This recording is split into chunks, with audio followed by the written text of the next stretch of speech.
the edge, feel like I'm floating through the air. The pain I felt is paid for, all is said and done. Oh,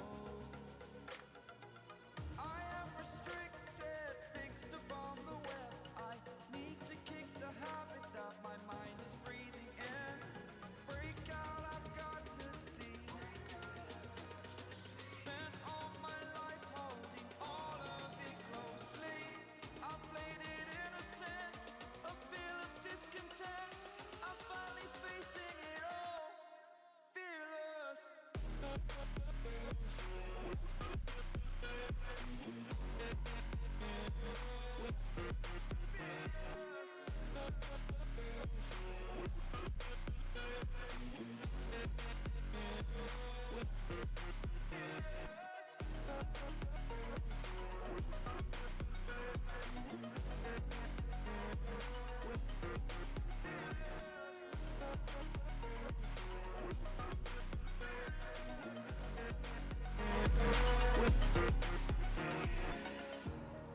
Burning the bridge that keeps us. I'm here and I'm feeling fearless. Exaggerated, that's what you assume. The story's over now, I must conclude. I am conflicted, watching where I step still, hanging in the balance. Not the life I want to live, I want to take it all. Standing tall, fear outweighed the person you are. Oh, break out, I've got to see. Spent all my life holding all of it closely. I played it innocent, a feel of discontent. I'm finally facing it all, fearless.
I've been flying from town to town, from London to Taiwan.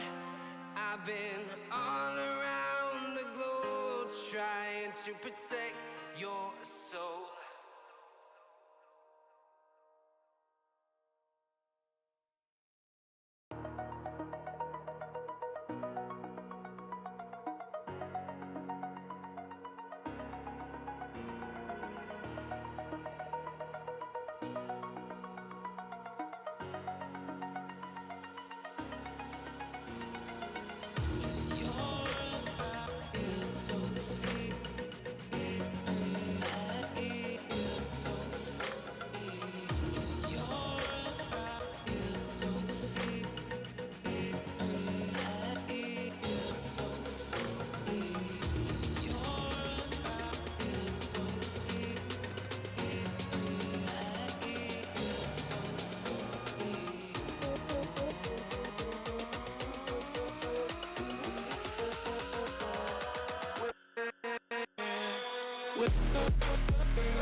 Warning.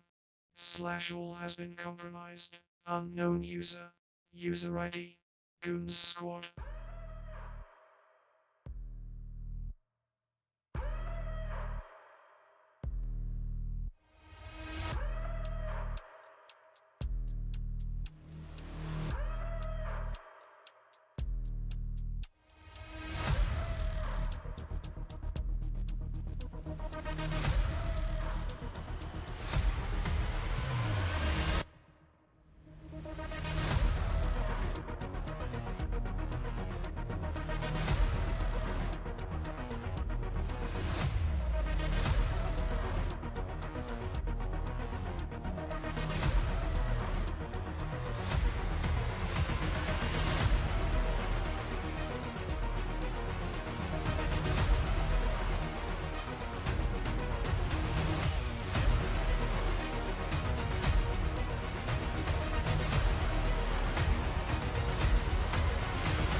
Uh, all right, ladies and gentlemen, after that, we just went through the whole spiel, but I was on mute. Welcome to the first ever Goon Squad takeover. Both the Goon Squad teams are going to be going head to head against each other here, as we had that beautiful hype video provided by Goon Squad. For the first time this season, I'm going to be joined in the booth by Kat. Kat, welcome to the show. Thank you. Yeah, I'm excited, especially with a game that's the same org, sister teams playing. I think it'll definitely be interesting to watch. Alrighty, well, here in the draft phase, it will be a little bit confusing as we do not have a separate icon for both of the Goon Squads here. So going into this game, Goon Squad White should be red, and Goon Squad Blue will be filling in on the blue side. First two bands coming out here, three bands for both teams. Looks like we got the Zac, a little bit of Malphite for Goon Squad Blue, and Goon Squad White is going to have Nocturne, Kha'Zix, and my knowledge is already failing me on this, but some pretty simple, looking like some jungle and top lane bands coming out from both teams as we get into the first Ashe pick coming out here for Goon Squad Blue. Just to let you guys know if there are any issues with the production, I am taking over the reins from our usual producer, Bredicus, as he is unable to join us tonight. So everything wrong, go ahead and blame it on me. But Kat, what are we thinking about these bans here, as it looks like Jarvan's going to be locked in here for Goon Squad White? So I don't know anything about either one of these teams. As far as the bans go, I think that both teams definitely have some good bans, just a general factor. Zac can get crazy, Pop can get crazy, the Malphite ults are wild. Nocturne's never fun. I think Ashe is a really good pick for ADC. She is very powerful right now, so I feel like people are taking opportunity to get her wherever they can.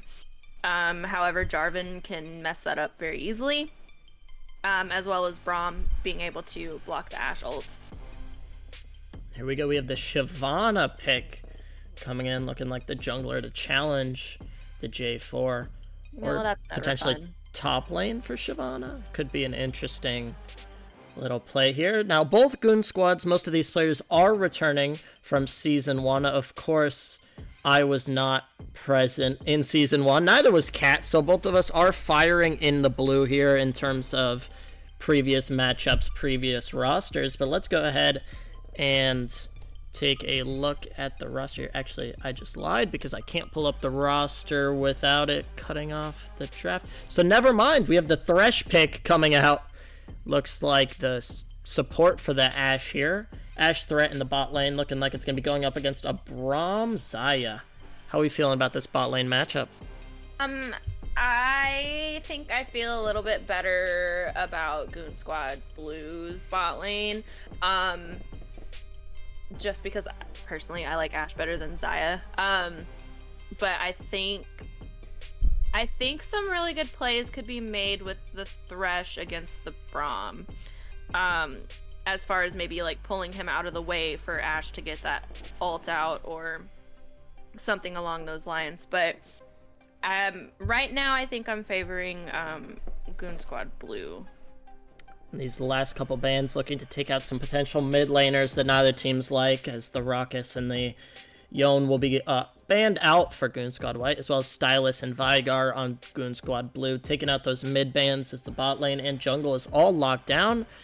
Now, as we saw in the intro video, quite a lot of good hooks from both of the Goon Squads, so that Thresh could be a difference maker in terms of punishing the Xayah for even stepping an inch out of line. But another thing we also saw was some brilliant plays with the feathers. So it looks like some comfort picks coming out from both teams, as we have the Ahri coming out in the mid lane.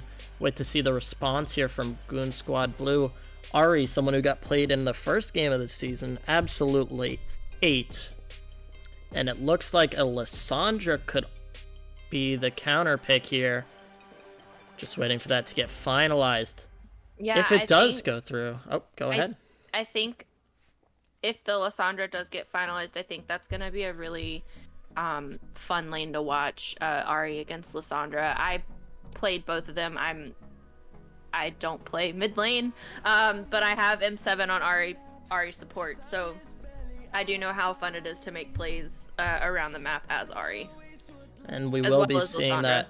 that matchup. Lysandra, such a heavy hitter. And into the Ari, it's going to be quite a toss-up of skill as Casanti gets locked in for the top lane.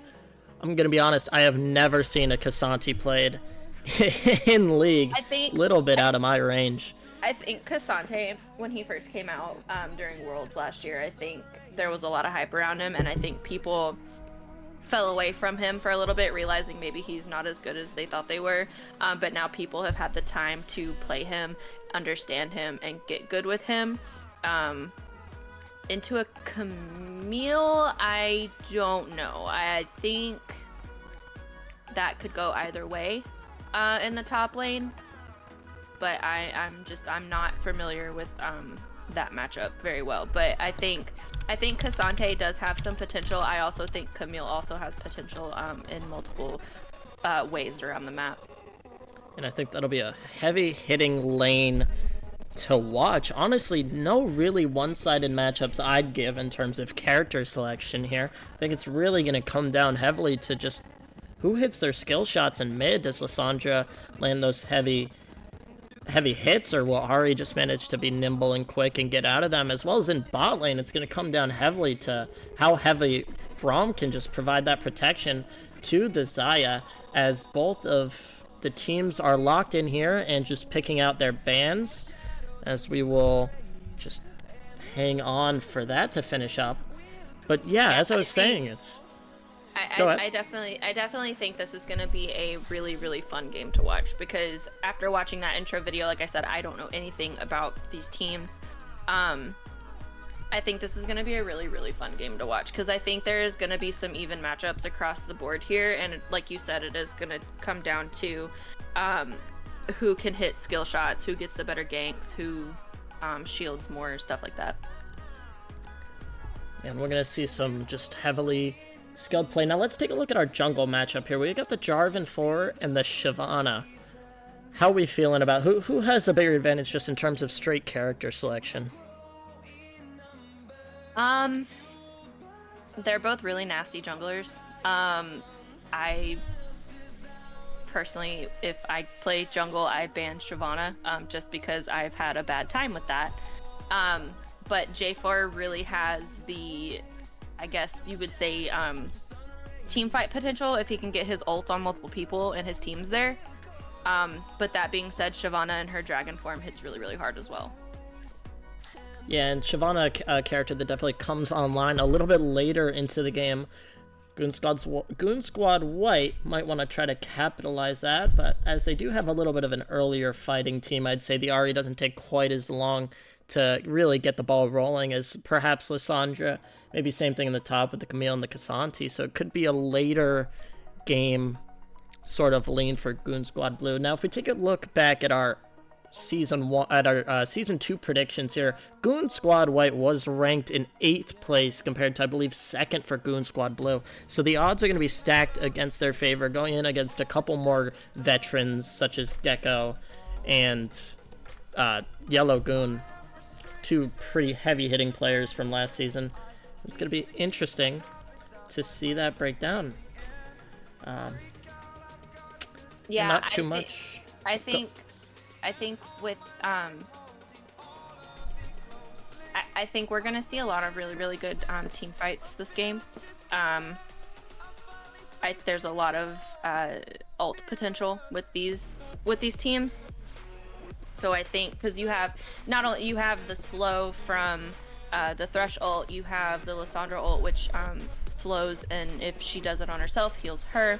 Shyvana's dragon form is just not nice. Cassante can take somebody and separate them out from the fight. Ashe can just stun people with her ult and apply a slow. The Camille can go pretty much anywhere she wants. J4 can trap them. Ahri can either go in or get out quickly. Xayah, her ult does a lot of damage with those feather pulls and makes her invulnerable for like a second or so. And Braum is a knockup. So I think team fights are gonna get pretty wild. But yeah, I'm excited to see the sister teams face each other tonight.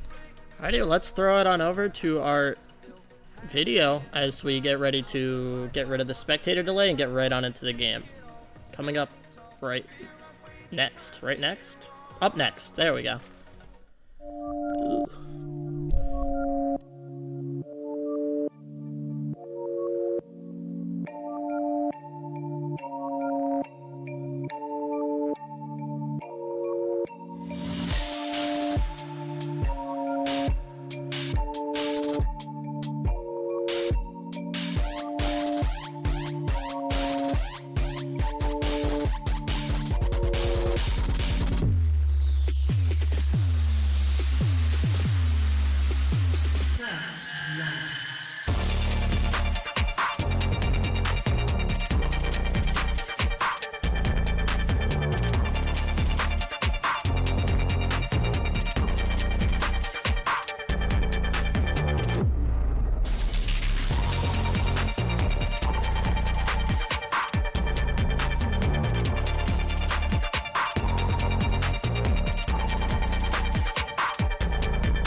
We shouldn't be muted here. Share your screen. Yep. You might message one of the players and have them pause the game.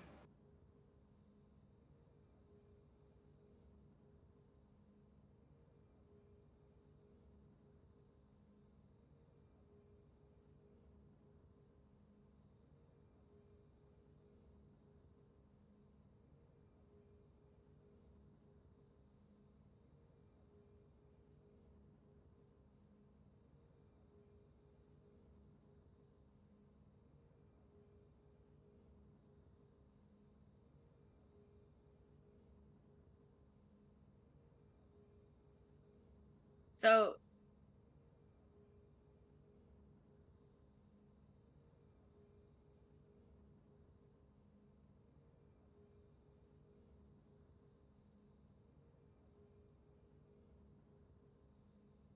hit yeah, that one hit okay. No, there it says client hit okay. Okay. Oh, I see leak now.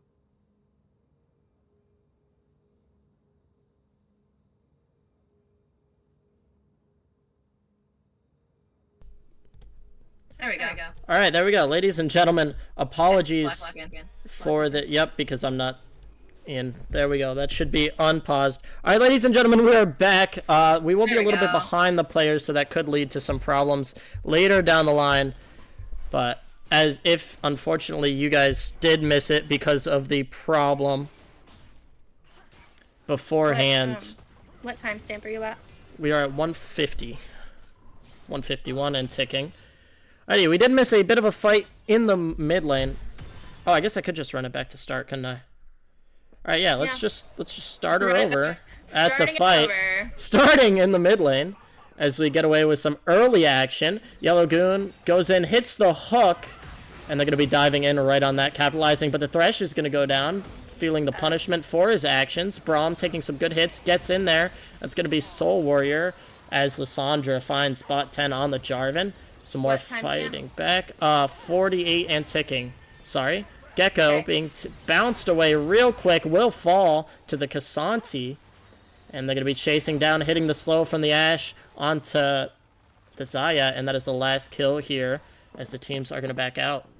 You good on the timestamp, or? I'm at 108 and counting. You're a little bit ahead. If you just want to watch the Discord stream. Yeah. Alrighty, well, after an eventful start, hard to see how it can get much further along than that. Let me go ahead and just make sure that I have the correct settings for the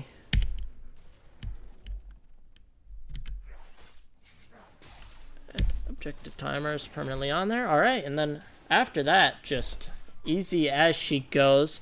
Both teams fighting for their buffs. Not too much help here on the side of Goon Squad White as Jarvan makes sure to get it all done himself.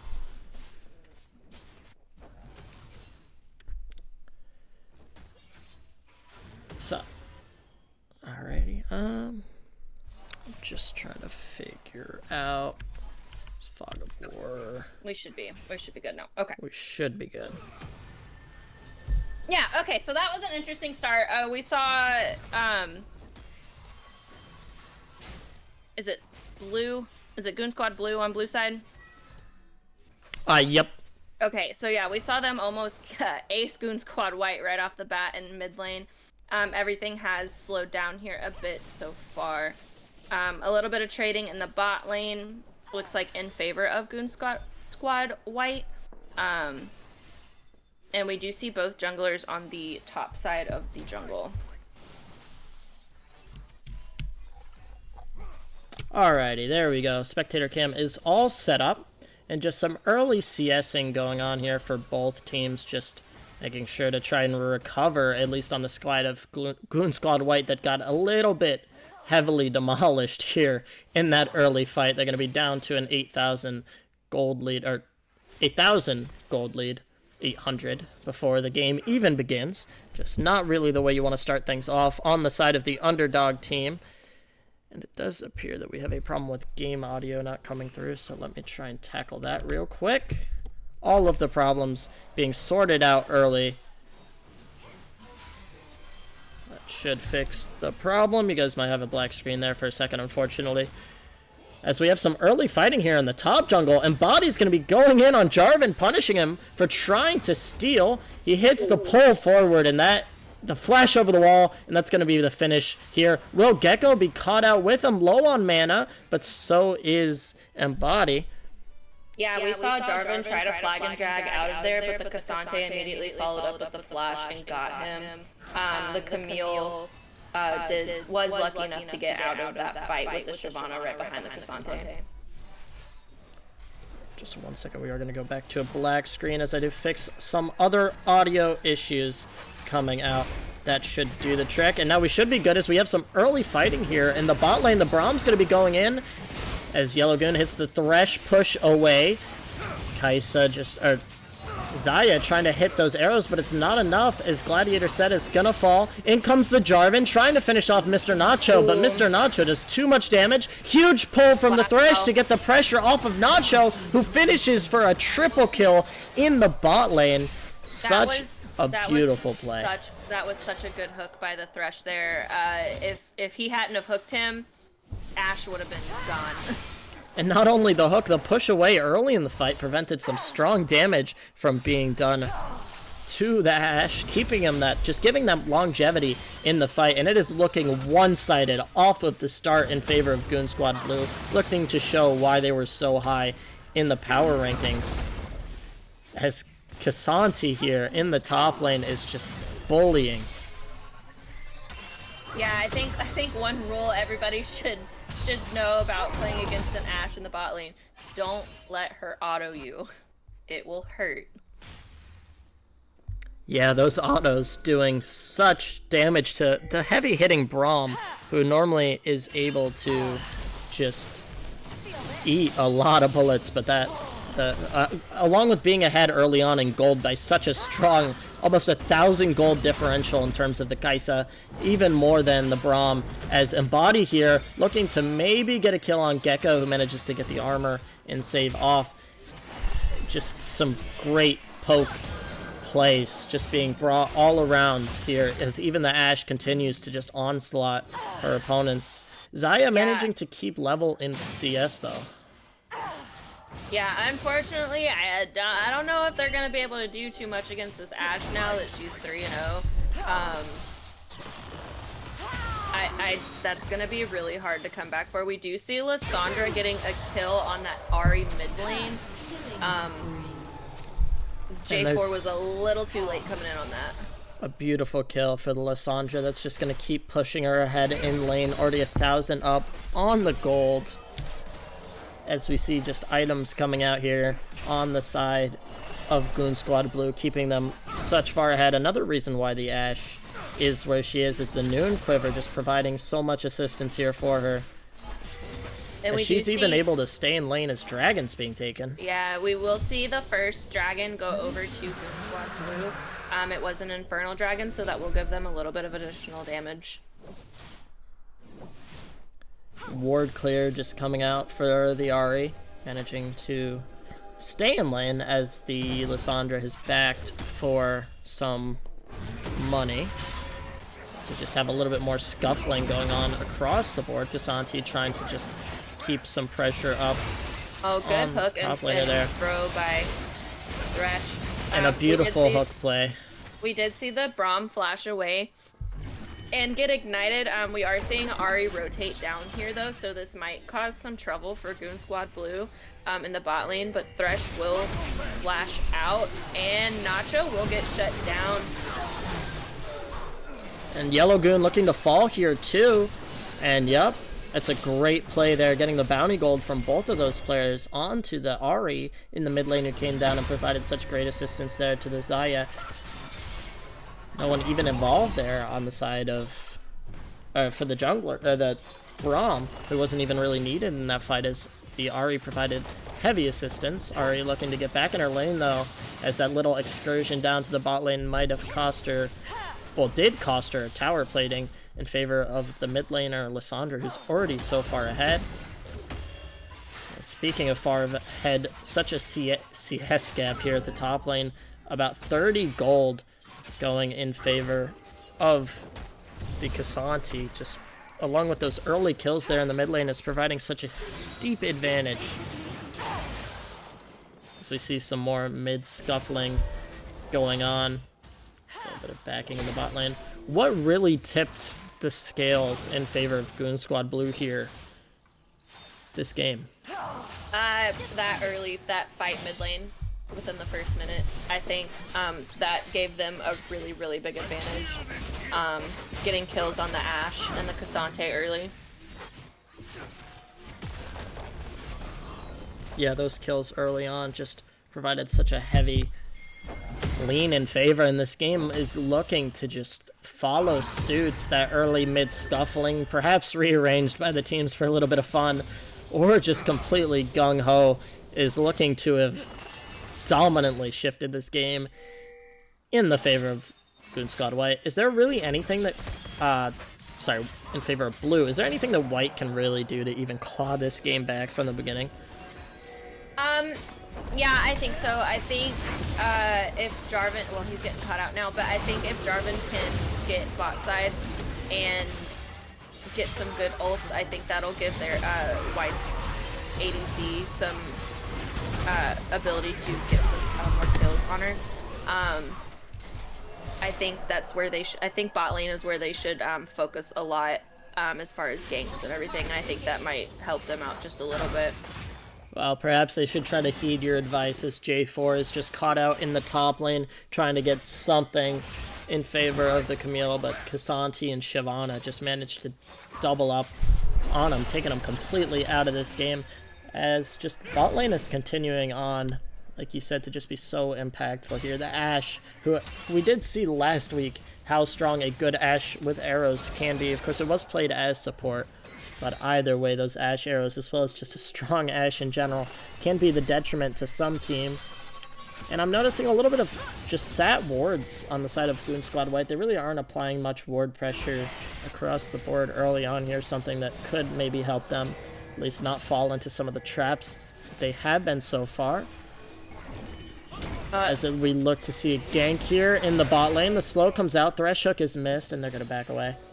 Yeah, we do see the first couple of items come out as well for the side of Goon Squad Blue. We see Luden's Echo on the Lysandra and Iceborne Gauntlet on the Cassante. We also see, looks like Jarvan is going to build Gore Drinker. He's almost there. We have a lot of almost completed items, but the Luden's and the Iceborne are definitely going to help out. And it looks like we have a dive in here from the J4, who's going to pop the ult, and that's going to catch out Mr. Nacho. Great kill on the ADC. Goon Squad White might be content to leave here, but Gladiator Set's not going to be able to get out, and that's the support down, as they're going to chase the Ahri, who pops her ult and gets away.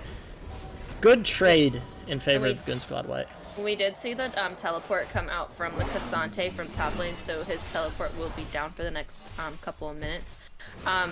Also looks like Goon Squad Blue did take Herald, and Shyvana has that right now. So where do you think it's going to benefit them to drop that?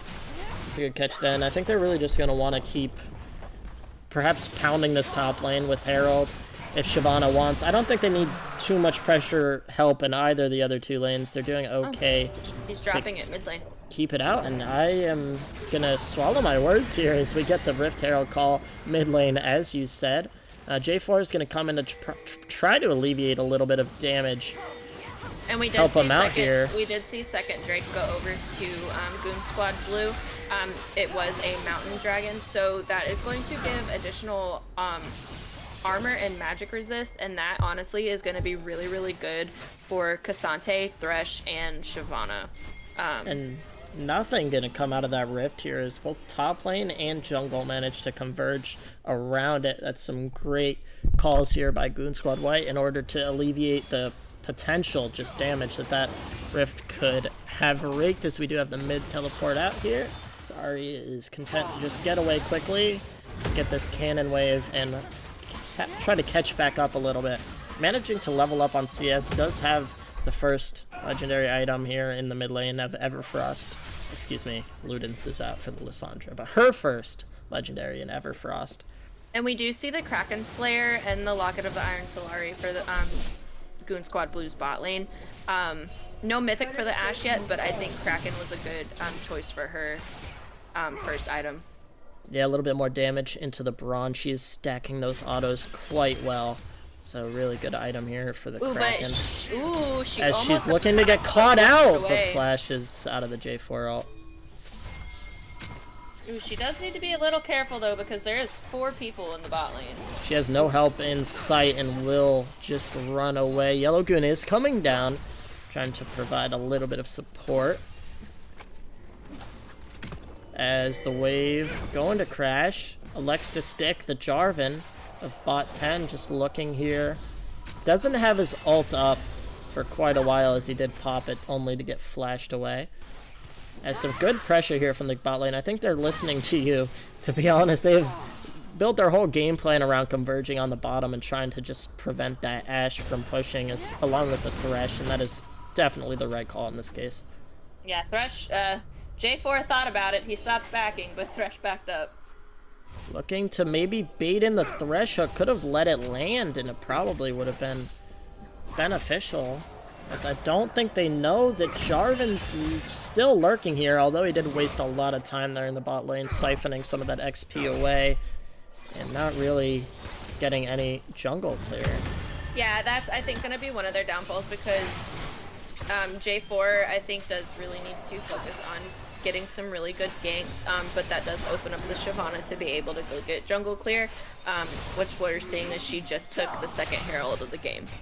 Hopefully able to capitalize off of this Herald a little bit better than they did last time. Nothing coming out of that, as we just see some more convergence going on here in the bot lane, just doing some heavy hitting. And bot lane, although the kill's looking heavily in favor of Ashe, really isn't leaning one way or another. They're about even on items just because of the farm stage. And that gold, most of the Ashe's kills and assists coming early before the game had even really started. So good job from Team White here to even it out. As we see the dive in here on the Ahri, she just got a little bit too crazy. Hits the Everfrost though, and I don't think Dongo Licker's gonna be able to get it, but the auto connects at the end and follows him out of the flash. As we see Camille trying to defend her tower. Made the mistake to converge. Burns flash. Shyvana still hits the slow as J4 tries to capitalize on Dongo Licker's overextension in the mid lane. And first tower, tier 1 top lane will go to the top lane of Cassante, and I think Shyvana was there. Didn't use Herald for it, so she does still have that to use in another lane, or to try to get that tier 2 in top lane. I wouldn't be surprised if they follow that Herald up mid like they did last time, perhaps with some better results. We do see the Ahri teleporting in down bot lane behind Goon Squad Blue. This is going to be a 4-man convergence in the bot lane against 3, but Shyvana is looking, as well as Dungalicker of mid, as the fight's going to break out here. Thresh pull comes in. Charm is hit on Nachos. Nachos looking real low. If they can get him early, that's a big kill. Bot is looking to fall down, as there goes the jungler, the Jarvan, but Soul is going to fall to the Ahri, looking to get out. Pops the stopwatch and will just follow up, as that fight was back and forth. The kill unable to be found on Yellow Goon, as that is 3-2 in favor of Goon Squad Blue. Just an all-around breakdown there. Both teams sort of recognized that the 4-man was going to be coming bot, and great capitalization by Goon Squad Blue to follow up on that. So we just see some... Yeah, and we saw a lot of ults come out in that fight too. We saw Jarvan ult, Shyvana ult, Braum ult. I think Ahri ulted and Xayah ulted there as well. So those are some cooldowns that they will have to play around. But ultimately, really, really good fighting. That is the other top turret going to be going down, this time in favor of Goon Squad White, as they're trying to even the peg on the Camille, who's down so much. But we have a bit of a convergence here on the J4. Just going to get out, but Set doesn't read the memo, keeps his hand in the game, as it looks like we have a 4v4 breaking down around Dragon, going to be started by Goon Squad Blue. Gladiator Set's looking to dive in at any moment now. The slow coming out from Nachos. Goon going to be slowed down as the charm comes out on Nachos, who's getting hit pretty heavily, but forgetting about the Dragon, as we see the J4 go in and steal it. It's going to cost his life and most of his team, but the kills are even, and the Dragon goes in favor of White. Soul Warrior flashes out. The Camille ult's going to be going in on to the... I'm not sure who that ult went on to, but Braum is going to fall in the end. Now, 3 kills going in favor of Goon Squad Blue, but the Dragon going to be canceled out by White. Who benefited most from that fight? I think Blue is going to benefit, because as we see the Herald being dropped mid lane, that tower will fall, and the Herald didn't get the hit off on it, so she will get a charge off on that second turret, and the second mid lane turret very well might fall. that was a really, really good Dragon Steal from J4. Just because if he hadn't have attempted that, that would have put Goon Squad Blue at soul point. And a Kim Tech Drake would have been really, I mean, it's going to be beneficial for either team. Speaking of beneficial, we do have some tower pressure going both ways, although definitely in favor of the mid lane of Goon Squad Blue there. But Xayah down in the bot lane is going to manage to take that first turret, even getting her gold lead quite a bit above here. Let's take a look at the gold on either teams. If I can press the right button, should not that. Never mind. We'll take a gold lead here at the second, but just some regular farming going on. A little bit more ward pressure coming out from both teams. And here we go. Let's take a look at the gold differential here. And look at that top lane. Almost a 2,500 gold difference from in favor of K'Sante. Just absolutely dominating the top lane in terms of CS kills and has not found the grave once. But bot lane looking in favor of the Xayah, who was down early, managing to claw it back and edge out an almost 1,000 gold lead. If she can get online, it could be a difference maker. Ooh, this is going to be an interesting fight because we do see the teleport coming in from Ari and Camille for the mid lane on TPO White. Looks like... nope. Goon Squad Blue still going to get it. Goon Squad Blue just dominating there. They're going to be ulting heavily, and we do have a disconnect and reconnect. A little bit of... I'm not sure if it's trolling or lag. That small indie company, it's fine. Of Odyssey. Could also be on the game, of course. Small indie Riot doing God's work. As we do see the Baron benefit potentially coming here on Blue after they dominated that fight in the mid lane. Breaking out over really nothing. No land to be gained for White. Not a fight you want to take if you don't have to, being down almost across the board, except for your bot lane that did manage to collapse in that fight. And that Baron's just going to provide so much pressure to a team already dominating. Yeah, because we do see, I mean, we do have a tower down in top lane and bot lane for the side of Blue. But as far as Goon Squad White, I mean, they've lost mid turret, top turret. They're about to lose second tier mid, and they're about to lose their tier 1 bot. So I think, I mean, Goon Squad Blue is just doing really good on keeping pressure in lanes. We do see 3 of them mid lane. Shyvana looks like she's going to try to go around and get a gank on somebody. She is looking and waiting, trying to perhaps capitalize here on one of these two, either the J4 or the Ari, who are looking a little bit above the line in the sand that has been drawn. As Scan's going to come out, not quite going to be able to catch the Jarvan out here. And we will see K'Sante taking that tier 1 bot turret. Again, just with the pressure that Blue is having on White, I think we're seeing a game favor heavily on Goon Squad Blue. And a little bit of split pressure coming out from, as you said, the K'Sante just getting that bot turret. It's always good. They have such a commanding lead here, and K'Sante's almost unkillable on his own, able to just keep that pressure up in lanes that are not necessarily being capitalized on here by the rest of the team. I mean, if we look at Blue's scoreline, like, we've got a 400 bounty on K'Sante, we've got 150 on Shyvana, 700 on Lissandra, and 300 on Ashe. If Goon Squad White can get a really good team fight in and capitalize on those bounties, I think we might see some game changers. As we do see another pick here coming out. It looks like the flash away, but it's not enough. Another pick here for Goon Squad Blue. Not too sure what the Braum was doing there. Really no one around him. That was a really good Ashe ult onto that Xayah. And she'll barely get out of that one. I'm not too sure. It does look like she does have it. Wow. Beautiful ult play, managing to get the stall enough here. But it does look like... No, not going to go for the 2v1 on the K'Sante. They don't even think that they have that. He's such an ominous threat here, as they are going to get the first Inhibitor in the mid lane. Yeah. Yep, minions will take care of the rest. As they're starting to look ever dire for Goon Squad White. They're not finding any kills that they need to. Lysandra and Casanti have not found the grave once, as they are just backing off and playing it as slow as they need to, not taking any fights that they are not required to. Is there any way here for White to... I think they need to team up. I think they're getting caught out. Like, we see the Xayah getting caught out there. I think Goon Squad White really just needs to team up and group somewhere. Because I think they'll be able to get more picks that way, even though they, Goon Squad Blue might be pushing other lanes. If they do team up like that, that's going to push out teleports and people to rotate down to them. So I think they should just team up and get some picks that way.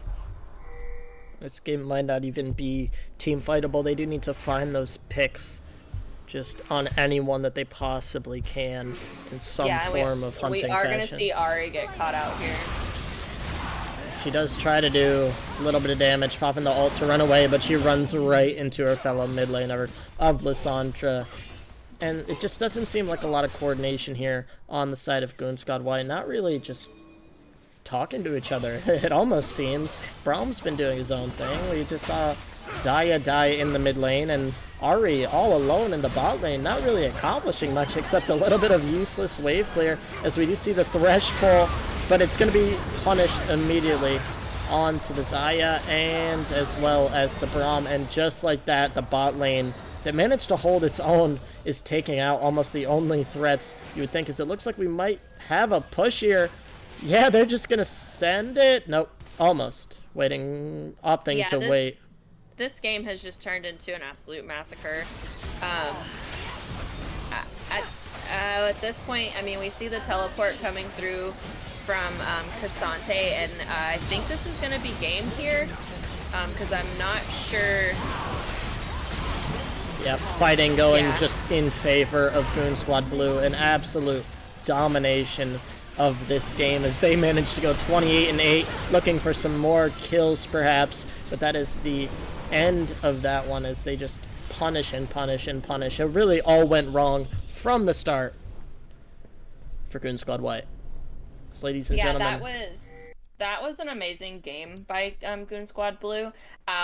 Goon Squad White really did have some good plays in there. They really had some potential with some of their team fights, but unfortunately, I think it just came down to certain players getting caught out early in the fight that allowed Goon Squad Blue to just capitalize on that and take the rest of them out. All right, well, ladies and gentlemen, we will be right back with Game 2 coming up soon.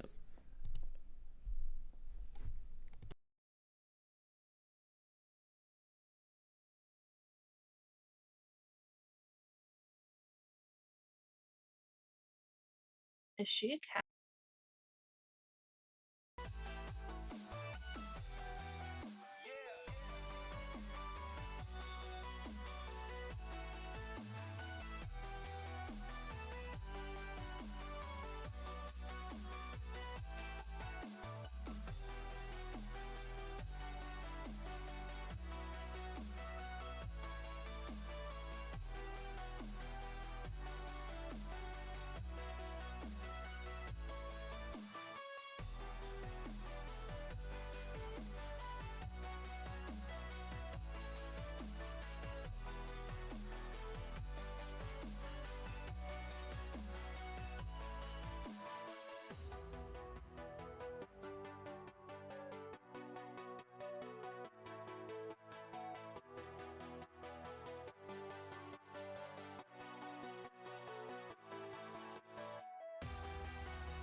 dream, believe in strength. Now I'm the only one, only one.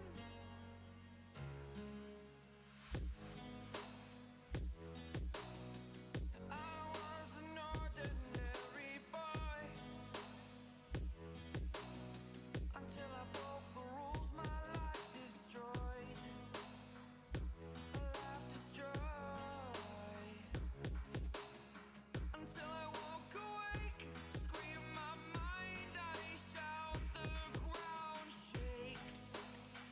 How much can I take? My mind will break.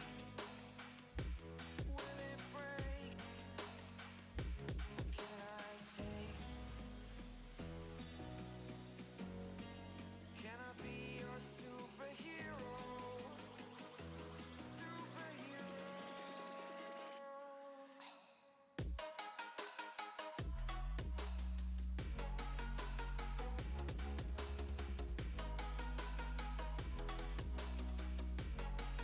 Can I be your superhero? Superhero.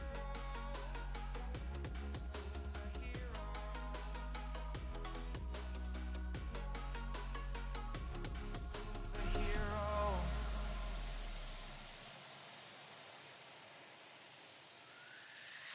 Fly away. It's the first time of today. Today. To dream, believe. You are the strength, you're all I need. Need. Oh, gonna give it a shot. Only one of me to shield you all from the enemy.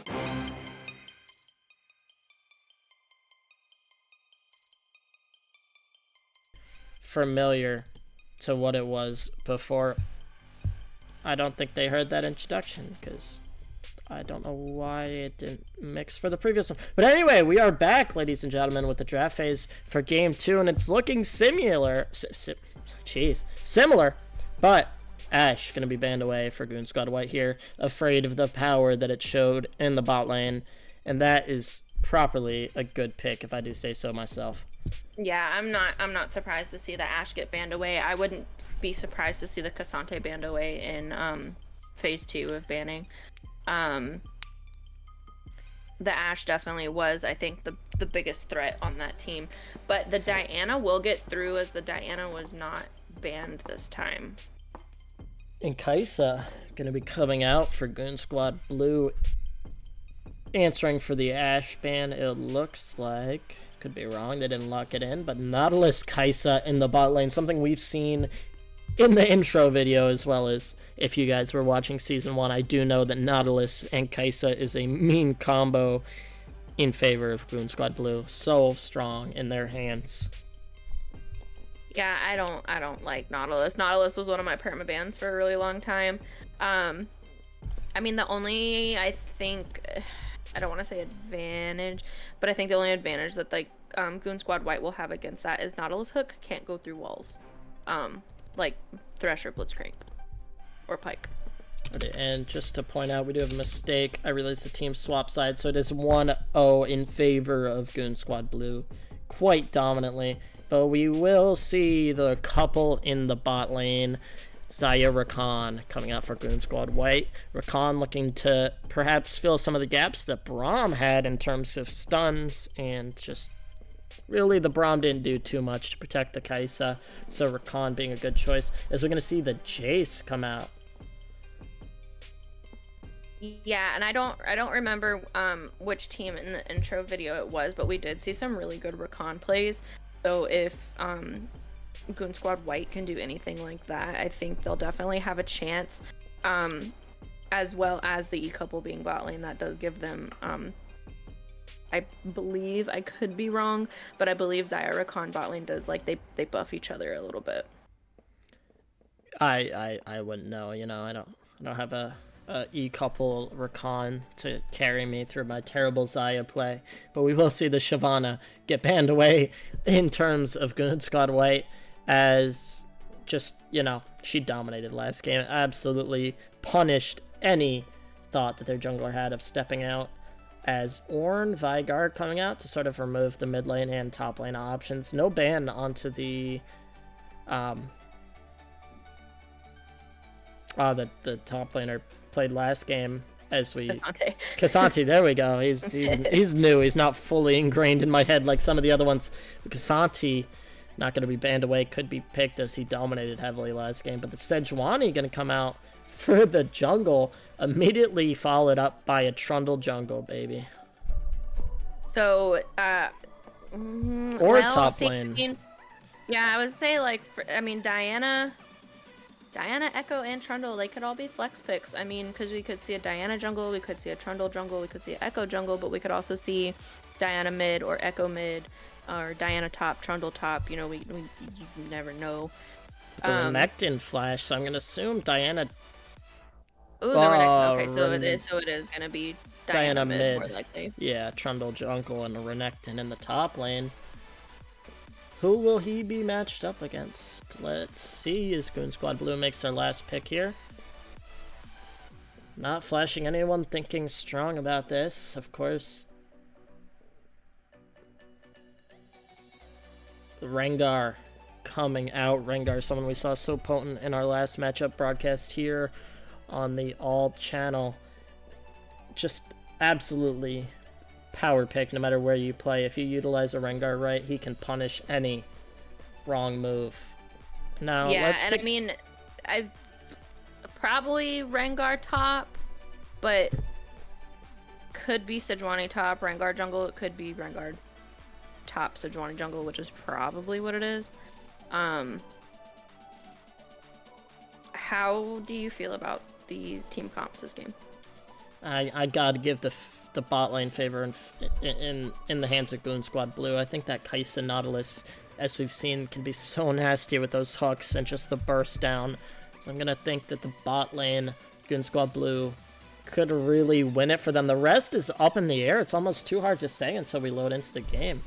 Yeah, I think I agree. I agree with you. I think definitely Goon Squad Blue's bot lane is gonna be the better of the two. I also, I also feel like the jungle though. I feel like that's gonna favor in the side of Goon Squad White. Yeah, no matter who ends up there, I do think they have a lot more tankiness too on Goon Squad White. If they can protect that Xayah harder than they did last game, although we did see a little bit of a lack in coordination in that regard. If they can just form around that Xayah and do enough damage to let her cook, then we could see a really strong play if they just capitalize on their strength, which was their Xayah bot lane.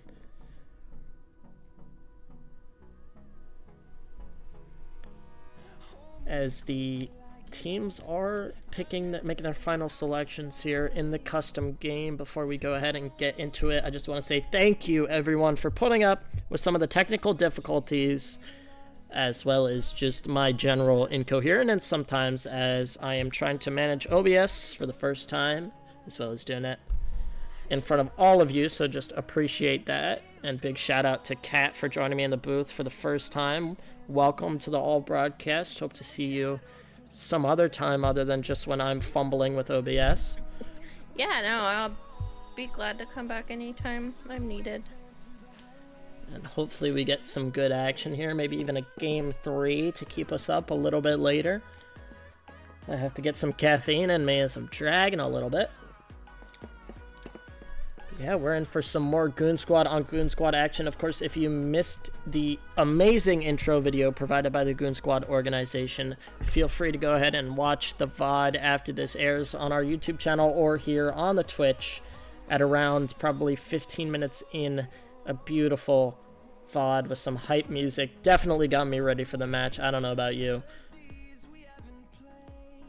But yeah, just some beautiful dedication to the /All League.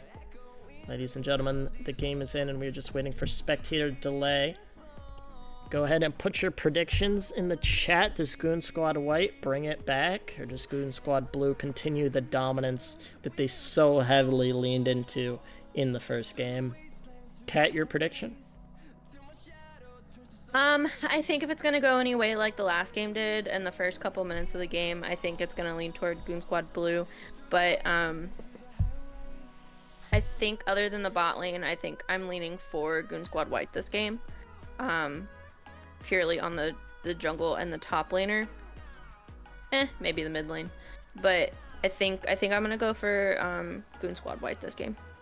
Goon Squad White clawing it back.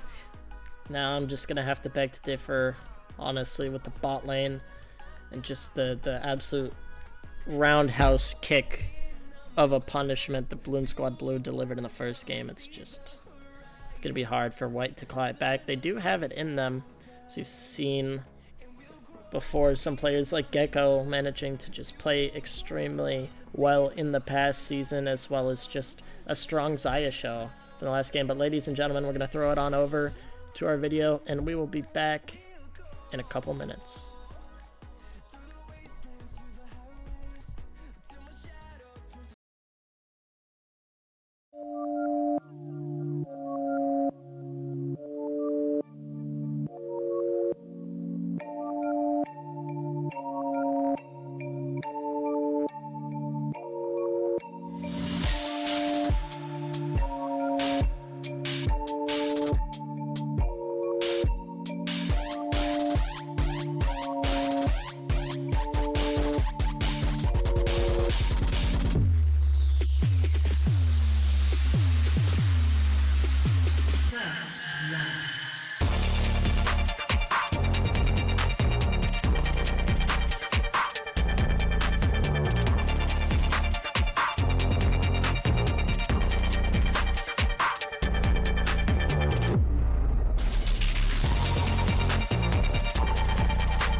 Alrighty, ladies and gentlemen, we are in. And will we have some more mid shenanigans? Let's see. Let me just make sure that the stream is... I did not hit transition, I don't think. Nope. There we go. Alright, ladies and gentlemen, we are in. Black screen. Black screen should be solved. Yep, There there we we go. go. And we have a bit of a big invade here in the bot lane. Nautilus doesn't get the hook off because the flash comes out and misses off the follow-up flash. So that's flash gone for support. And the support, both supports losing their flash there. Looking for potential further invade into the red here. Led by the Rengar. They're going to be going for it. What's your timestamp? Or, oh no, never mind. I mixed up the... No. 110.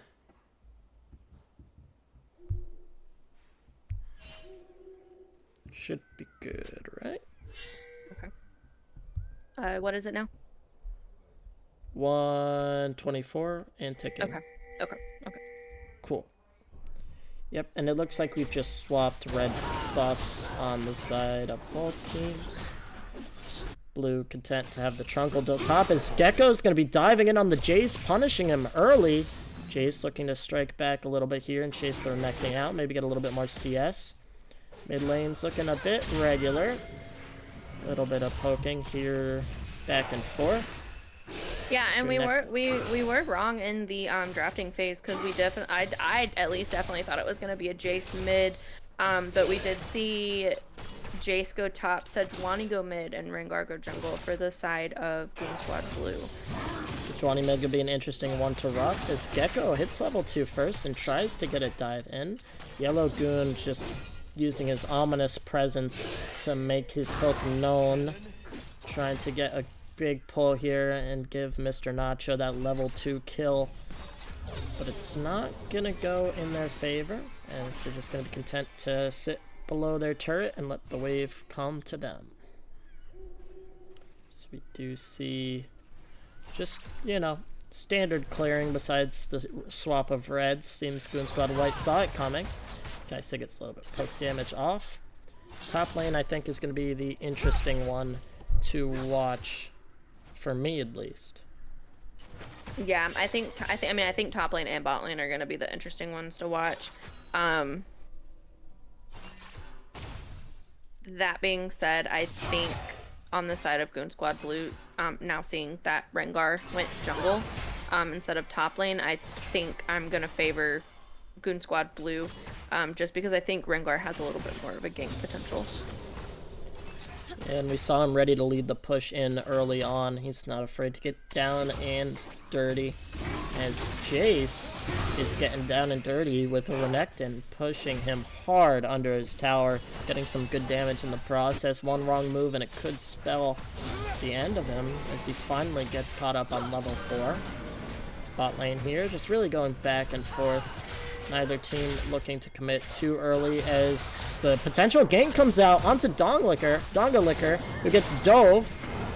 The Rengar is there to help him, but doesn't have a bush to jump off to. He will run. The slow comes out from the Trundle. Flash over the wall is followed up, and there is the Renekton to capitalize. And first blood in favor of Goon Squad. That's really unfortunate. He tried flashing and get away, but ran right into the Renekton. That's something you want to see if you are Goon Squad Blue, falling for the first time for the first blood. So did not last series. They managed to get those kills nice and early on, and that's a big hook coming out from Yellow Goon. Not gonna be punished for it actually. Not gonna be fully killed, but he gets stunned by the Xayah pull. Good damage coming out from the mid lane here. Sejuani could make one wrong move and fall as Odysseus is punishing a lot more than he did last game. As the pace starts to slow down a little bit here. Dongo just content to get his wave and get back at some of that health that he lost early on. With that first blood in favor of the Renekton, you think he's got that matchup? I said in our prelude when we were not there that I think Jace might be able to zone him well, but that's not looking like the case. Yeah, with that early kill on Renekton, I'm not sure how Jace is going to go back into that fight. Because we do see completed boots on the Renekton as, I guess you would say, the first item, so... Yeah, those boots giving him movement speed and a little bit of protection from when Jace gets down and dirty. And he's just alone to farm though. Renekton opting to... I'm not too sure. He doesn't have Scuttle down there. But bot lane just pushing. Trying not to let the Rengar location slip as they might make a play for Dragon here. Mid lane, just a little bit of skirmishing back and forth as Odysseus is down in terms of level. Out of lane, perhaps a little bit more. Jace doing some good damage here, but Dragon looks like it might go uncontested. Dongo just trying to get some damage and chase Odysseus out of lane. But yeah, that's gonna be Dragon here, just completely uncontested bot lane. I don't even know if they knew. Yeah, just Trundle's on the top side. It looks like he's gonna try to get a gank in on Jace, but we do see Renekton at half health, so I'm not sure. Oh, that was a good pillar by the Trundle.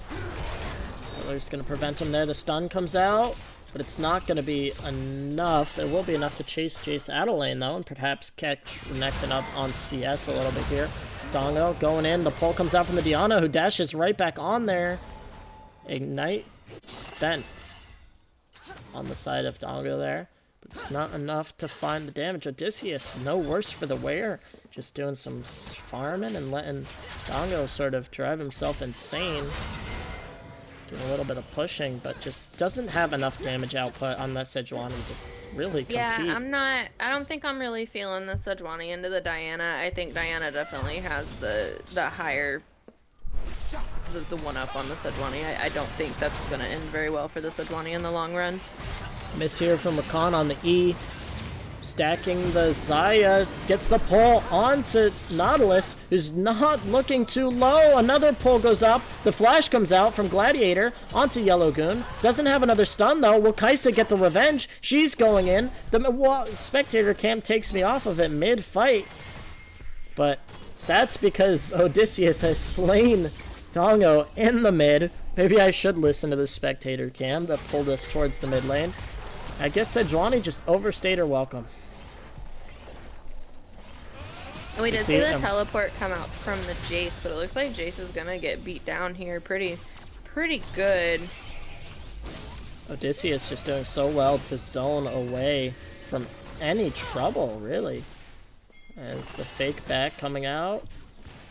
Mister is real low here. The Xayah could smell the death of her, and it will. With Rakan right there to prevent the Nautilus from doing any dirty work. And we've seen a pattern here on the side of blue. They are getting sloppy, and they are overstaying their welcome in a lot of places.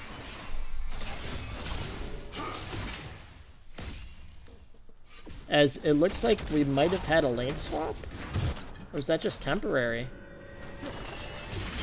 Looks like Sejuani might be sticking in the top lane with Chase going to the mid. I mean, I think that might not be a horrible move on their part, but it looks like it does look like it will be temporary. Yeah, just temporary. Honestly, probably could benefit them more with that swap coming, as Odysseus is just getting the better of Dongo in the mid lane completely, almost.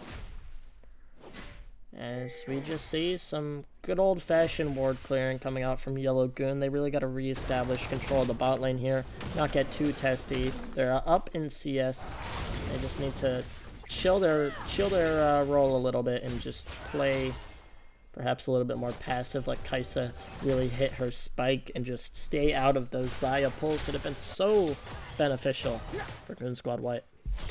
Yeah, we do see the Nautilus walk up to the mid lane to try to help the Sejuani out, but I'm not sure he's going to get an opportunity for a hook there.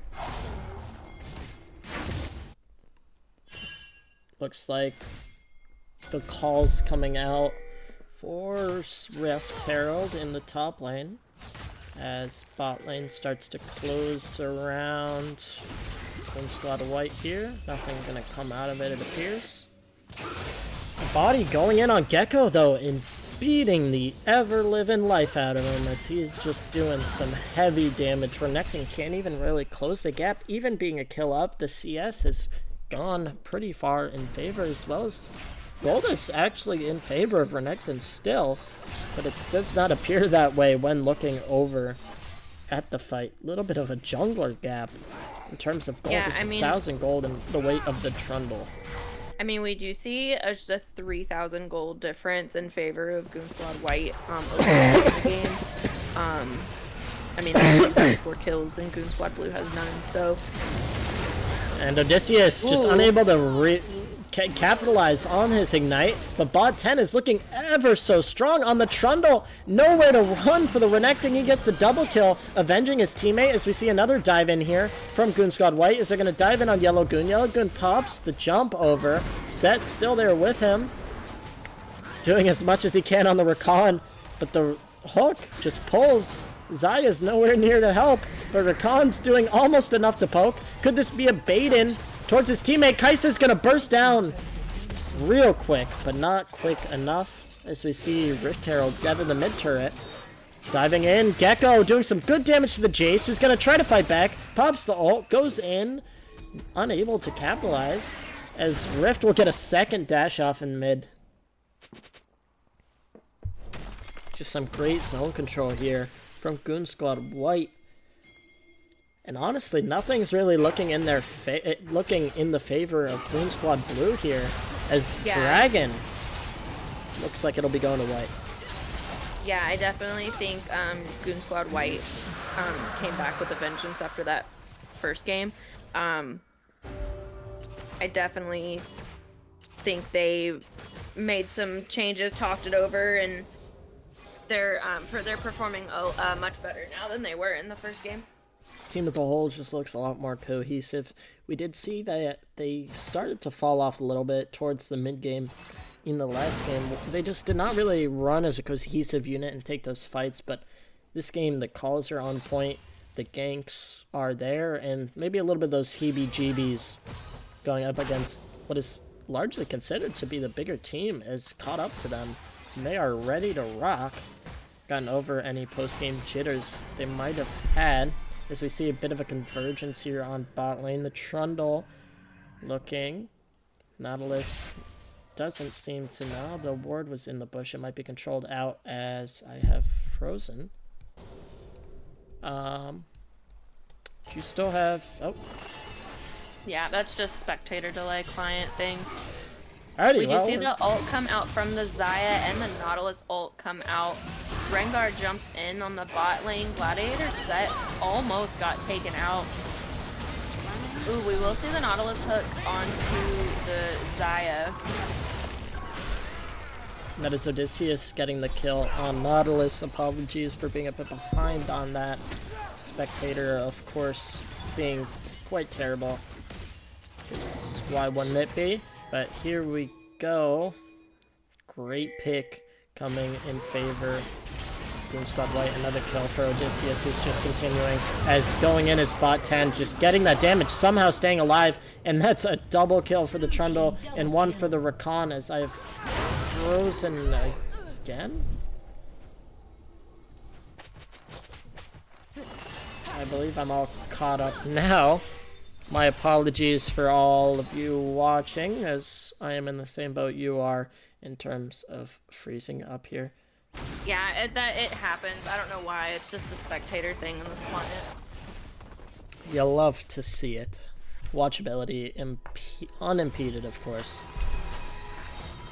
As just the lead continues to crawl in favor of Goon Squad White. As honestly, the script has been flipped. The exact same thing that happened in Game 1, just other teams. This is something that we will continue to see driven home, as Jace probably could have kept going there, but he didn't really see a need to, just chasing the Renekton out of lane. But he hits a huge throw, flashes in, gets the kill, has a speed boost out. Odysseus there to capitalize on him and punishes him for getting a kill immediately. Just followed right back up. A great play by Odysseus. He just seems like he's everywhere, everything, all at once. So we just see some more little skirmishes. Perhaps a gank ping coming out in the bot lane. This Gladiator goes in. Xayah right back there to follow up with him. This bot lane doesn't want to take this fight unless they have the advantage. The advantage might be coming in the form of Sejuani, who's lurking on her war pig. As the hook comes out, gets the knockup, and in jumps Sejuani, gets the knockup on, but Xayah just ults out, and the turret cleans them away. Odysseus punishing Rengar for breathing in his river. As that is 2 failed attempts here for Goon Squad Blue to claw themselves back in the game, and they will even lose a turret out of it, with Sejuani looking in the bot lane for a kill that didn't come. Turret pressure is just allowed as Trundle sees Jace coming down and says, I will fight you, and he will kill you. As he gets the pick, he looks like he's going to kill another, as Sejuani falls down to the Trundle, who is absolutely cooking some beautiful plays here from bot 10. Will he get another? Is Kaisa thinks that she can poke her out and will. The three of them looking to just get themselves back in this game as the script has been flipped on its head. What has been the key to success here for Goon Squad White? I mean, I think honestly, I think it might just be a drafting difference. Because they are doing so much better this game than they did the first game. Yeah, they are just doing extremely well. Really no lane losing here, as we did see Renekton. Yeah, I mean, and we did say that the Goon Squad Blues bot lane would be the better bot lane, but I mean, I feel like it just got to the point to where the Nautilus was grabbing hooks, but the Kaisa wasn't taking advantage of them and going in with him, as they've been. Goon Squad White has been getting more ganks than Goon Squad Blue, I think. Perhaps a little bit of just miscommunication between the two, and even just a little bit of uncomfortability on the Kaisa. Is that Ashe, of course, so potent in the hand of Mr. Nacho. Kaisa not looking to necessarily be the same, as Yellow Goon will be chased away by Odysseus for even looking at him wrong. As that is another dragon in favor. 2 dragons to Blues 1 for Goon Squad White. As we see... Yeah, and I mean, that Cloud Dragon that they have, that gives them the extra speed, and the Mountain Dragon gives them the armor and the magic resist, which I think really, really helps them, especially with the Renekton and the Diana. And the flash comes in, the charm will come out on Yellow Goon. Yellow Goon gets knocked up. He managed to get the seismic slam off, but it's not enough. He will trade out and get that shutdown gold. Going on here, Nautilus is not what you want to see with the Kaisa behind, but either way, shutdown gold going in favor of White. Maybe something to claw them back, but more skirmishing looking to come out, as Rift Herald will go in the bot lane, looking to get as much pressure here as they can. As the ult comes out, Trundle E will be thrown up to slow. Turret will not quite fall as Odysseus looks to pick up Embody, who's going to take some strong turret damage, but manages to dash out away. And a full-on retreat, maybe a little bit of an overextension from Goon Squad White. Jace is doing his best to get away from that Diana, but it looks like Diana's just gonna give up on that chase and let him go. You may live another day. And that is the first real crack for Goon Squad White, and almost another one as that Kaisa damage real close. Perhaps gave Xayah a bit of a scare, but she manages to just close it down real well. Yeah, we did see Xayah. She ulted and healed, but still it just wasn't enough to get the damage on Xayah. Trundle looks to just clean his way through. He's just absolutely content farming a little bit here, taking his time. They have the lead, no need to overextend, and Odysseus might get caught out here. Renekton's going to be coming in. Ignite comes out from Sejuani, and Odysseus is getting melted for the first time in a long time. He has fallen. He's going to lose that gold bounty to his... Did that go to Rengar, or?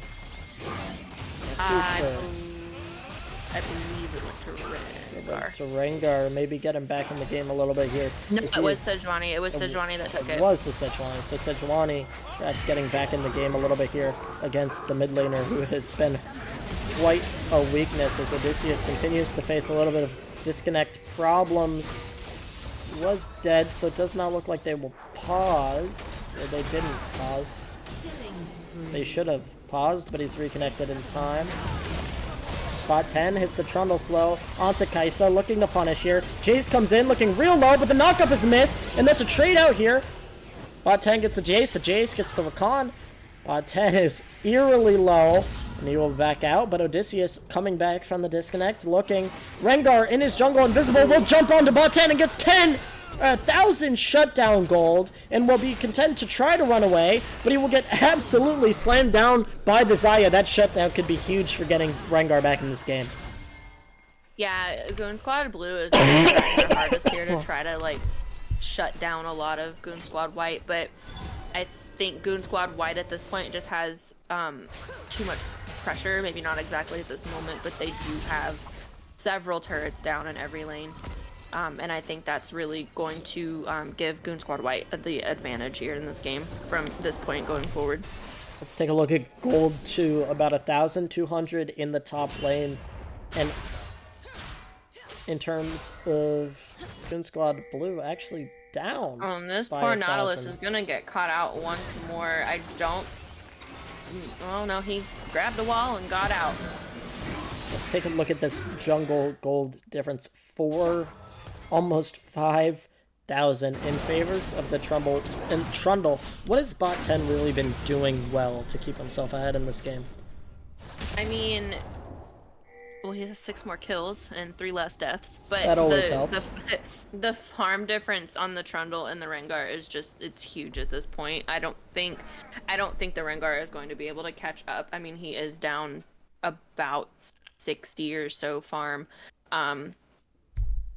I know I said it last time, but I would say Goon Squad Blue just needs to group up, but as we are seeing now, I don't think they're going to be able to. I just think Goon Squad White has that much more damage that they're not going to be able to do anything. We were frozen again there in the spectator, so my current timestamp is 22:010 and ticking. Apologies for that. Nothing we can do. Right, client just is loving us today.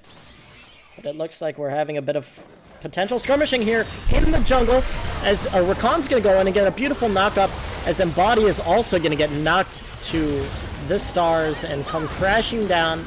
And another beautiful play by the Zaya who hits her ult, and Rakan just finishes the job. And just cleaning house, Goon Squad White really showing how potent they can be when they get ahead early. Yeah, like I was saying, I don't think even if Goon Squad Blue was able to group up and fight them as a group, I just think Goon Squad White has just that much more damage. And I mean, I just don't think Goon Squad Blue is going to be able to come back from this at this point. As we see Goon Squad White probably making a run toward that dragon, which is again a mountain drag that will give them additional armor. That's just the right play here. Maybe could argue for Baron, but it looks like we will have some resistance, as I might eat my words. Possible flash for the Rengar, but he won't quite get it. Trundle gets a knock-up on Soul Warrior, who will fall real quick. Although the Zaya is going to be going down from the Jace, who gets followed up real quickly. Nautilus managing to knock the airborne on Gecko, who gets punished, and bot 10 looking at the 1v3 can't figure out who he wants to go for and will be picked away. And those are the kind of fights you need to win. Although they lost the dragon, good timers here, and maybe even a Baron set up for Goon Squad Blue. Yeah, I mean, I think they should go for Baron, but they all are really low, and they do have the Diana pushing in their top lane as well as super minions in mid lane, so I don't think they're going to be able to go to Baron because they're just going to have to base defend. Yeah, and base defend they will, just working to clear those waves crashing down. What are the next steps here for Goon Squad Blue to just, White to just close out this game? What do they need to get done? I think they could easily take Baron, and I think with the Baron they could just push in and win, because, I mean, they do have an inhibitor down in the enemy's base. They do have supers with in mid lane, so I think if they could easily get Baron here, potentially ace Goon Squad Blue, and just win the game. I think that they do need to keep that Diana around for the fight. Probably the main reason they did lose that last one is her split pushing top without she's been the main catalyst really for most of these fights with 11 assists. I think the Diana separating away from them in that fight probably was a good thing, because if she would have fallen in that last fight as well, that would have given Goon Squad Blue just ample opportunity to go take Baron and push out lanes and not have to worry so much about lane pushing from the minions. So I think her going up by herself and saving herself out of that was probably the right thing to do. Fights looking to ensue up here in the top lane. That's just some ward clearing going back and forth with pings coming out, as we do have a flashover. Trundle doesn't quite capitalize off of his pull as we get the Nautilus stun in. They're gonna jump right in here. Feathers fly. The ult's only going to take out the Nautilus as the Goon Squad Blue is looking to run away. The pull in and absolutely punching away for the Nautilus, who punishes hard. We're looking to just continue to push on and on. Goon Squad White is managing to just come back into this game, or just come back into this series so well as they look to close it out here, running down the turrets, going in for those final bits of kills, and that is one onto the Jace, taking the turret aggro, and the turret will manage to catch the Rakan. Gecko eating it here as she goes to fight Dong Killer, and this will be game 2 in favor of Goon Squad White. So we will be seeing a game 3. Yeah, I think Goon Squad Blue just maybe got a little too cocky after that first game, and I think that might have been their downfall, but they did have some really good plays. But similar things like I said about Goon Squad White in the first game, I think they really just needed to stick together more and not get caught out as much. Alrighty, well, ladies and gentlemen, we will be right back with game 3 in just a minute here.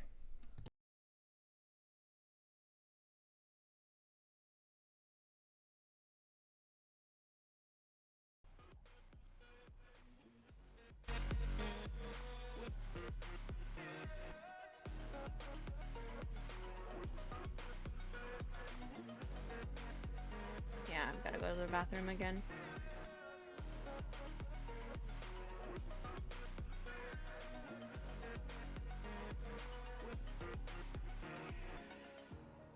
Burning the bridge that keeps us.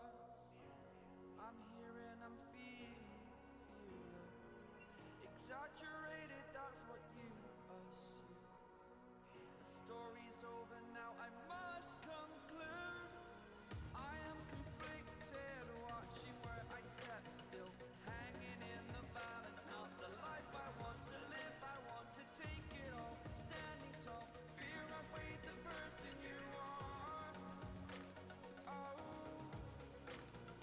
break out, I've got to see. Spent all my life holding all of it closely. I played it innocent, a feel of discontent. I'm finally facing it all, fearless.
I'm walking alone, the streets are empty. The only thing I can see is my own silhouette. I'm getting stronger, step by step. The clock is ticking, but there's no time for regrets. I've been flying from town to town, from London to Taiwan. I've been all around the globe, trying to protect your soul. We are heroes tonight.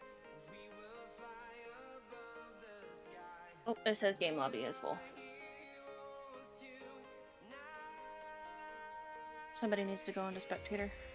We are heroes tonight. We will fly above the sky. We are heroes tonight. Yep.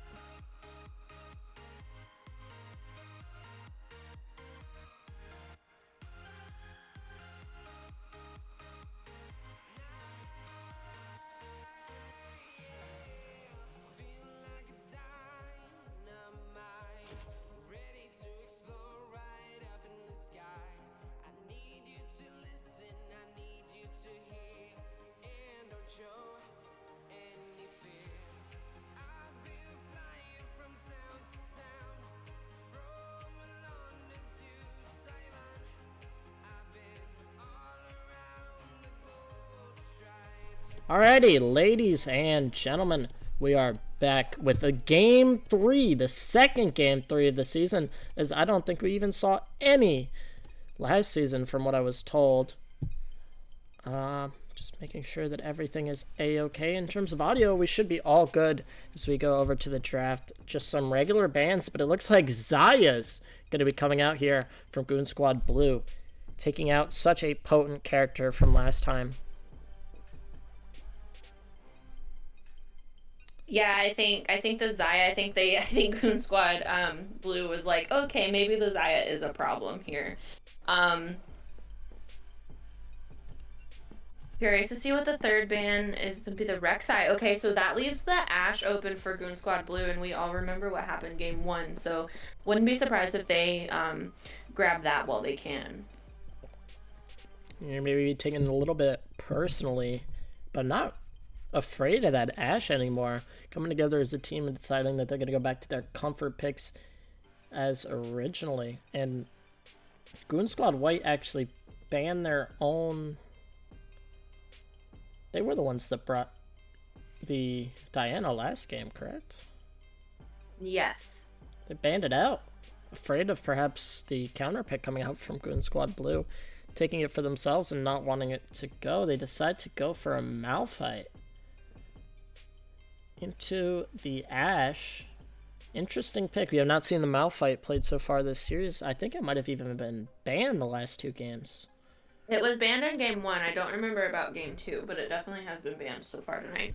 And the Varus coming out to replace that Zaya, looking to just make up for such a potent Zaya play. He's been solid, even though game 1 was quite a bit of a runaway in terms of Goon Squad Blue. The Zaya was definitely a heavy staple, as the Rumble's going to be coming out in the mid lane. As well as a J4 in jungle, Goon Squad Blue picking swiftly. I bet that's a Rumble top lane. Or Rumble Not jungle mid-lane. Jarvan. Oh, okay. Yeah, I can see that. That makes sense. Yeah, I bet it's a Rumble top lane. I'd be surprised if I saw that I'd be surprised if I saw Rumble in the mid lane. I could be wrong because I don't know the players, but generally speaking, it's typically Rumble top lane.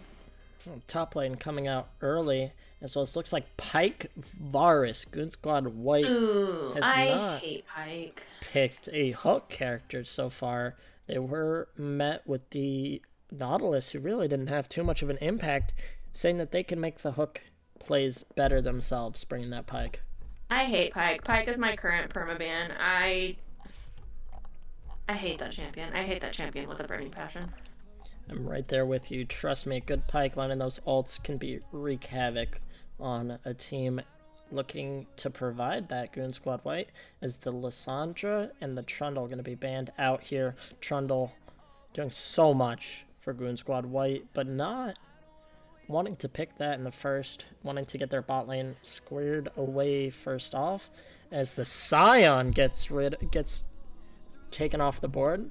Hasn't appeared so far, but maybe as things escalated into a game 3, they decided they did not want someone playing a Scion, and Veigar has been consistently banned in every single game by Goon Squad Blue.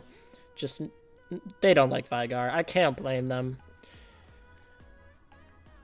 You know, the Malphite could be a flex pick as well. I mean, we're gonna see here in a second who they pick, but Malphite could go mid lane. I don't think Malphite can go jungle, but oh, it's a Maokai. So we got the Rock and the Tree, and the Pirate Dead Man. And the Maokai talked about a little bit in chat before ban phase even brought so a little bit of maybe an inside knowledge on the potency of one of these players, Maokai's. As Stylus hovered, he was banned out last game. Could be a potent player in that mid lane. I think if they pick Silas here, there's definitely a lot of really good ults for him to take on the side of Goon Squad White right now.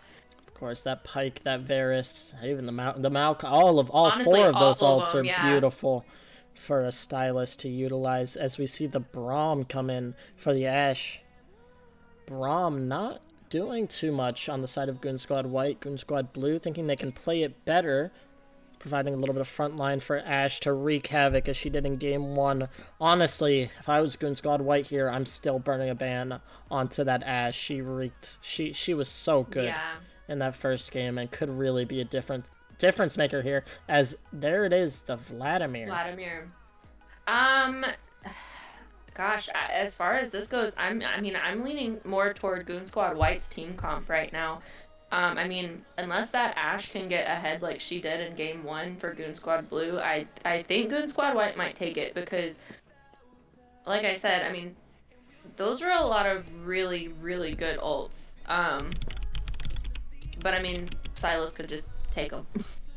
Yeah, Stylus gonna really have to play his way here, just get some good ults and just lead his team ahead. Not too much damage output in terms of Goon Squad Blue. I mean, you look at these characters and you don't really think of just pure damage. I mean, J4 is going to be looking to dive that Varus out of the way, but I don't know if he's going to be too strong into the Malphite, the Malkoi, or the Vlad. I mean, the game I casted last night, there was a Rumble top lane, and I really honestly didn't think Rumble was going to win that lane, but I was proven really wrong, so I could very well be proven wrong with this game too, and the Rumble just massacred top lane. We'll see what happens there. Now, I'm going to assume Malphite jungle, Maokai top, Vlad mid, right? No, I think it's Malphite top, Maokai jungle. Okay. Right. Yeah, and Vlad definitely mid. Yeah, you know more than me, so we'll go with your intuition on that one.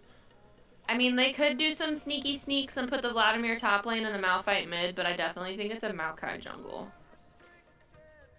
So, given that, I definitely think I agree with you. Oh, going through this, I think I might be right. Because right now the top laner is hovering Vladimir, but we will see. We will see. Yeah, it is. It is going to be a Vladimir top and a Malphite mid. Malphite into the Stylus. Who do you have winning that matchup? Stylus. Stylus all the way. Stealing that ult is going to be just so potent. I think he has more opportunity than the Malphite does. I mean, Malphite will when he gets the ult, but I think Silas early is going to win. A little bit of zoning, too, just from that Stylus. Just able to keep Malphite a little bit more at a distance. I mean, Malphite does have the one rock throw, but besides that, he's going to have to get up close and personal. Something you don't necessarily want to do too much with a Stylus.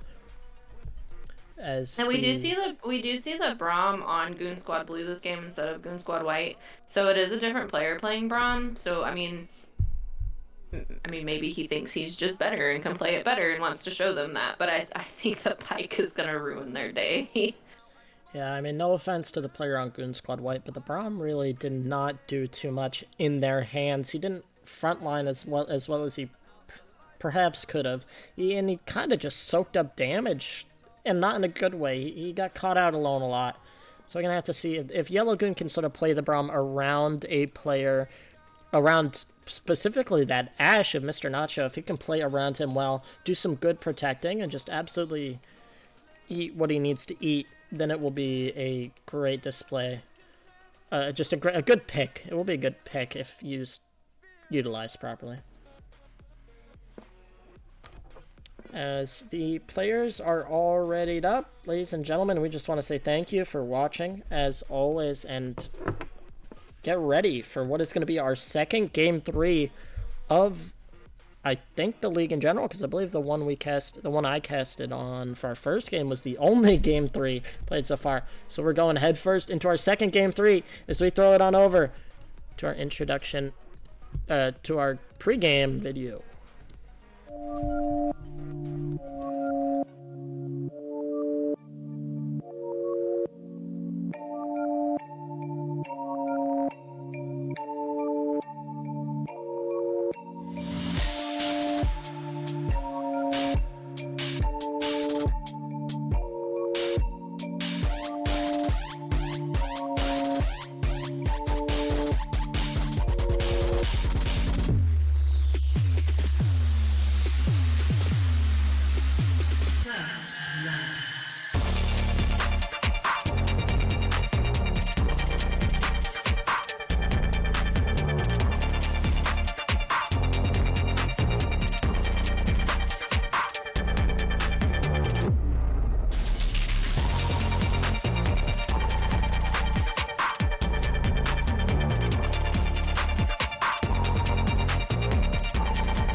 Looks like they're just gonna oh, and there's a pause.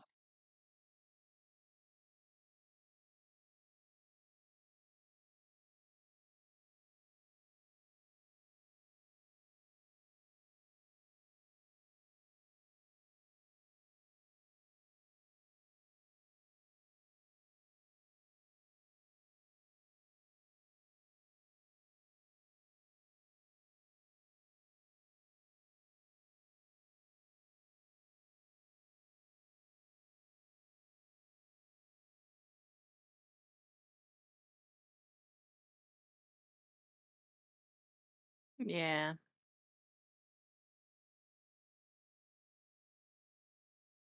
I think yeah, it's these last 2 games have definitely been really, really great. Yeah, my mind tells me no, but my mind also tells me yes. I think Goon Squad White's gonna take this one. And we do see yeah, we do see Goon Squad White kinda going for that 5-point start out and Goon Squad Blue just kinda running it down mid, but it does look like they're gonna separate out now.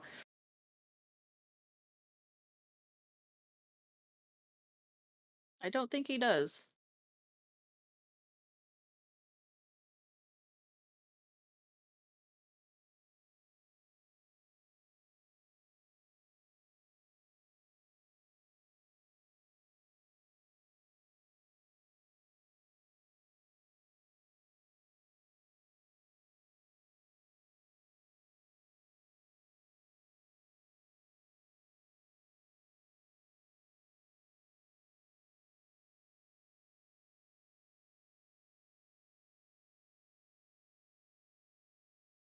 What's your timestamp?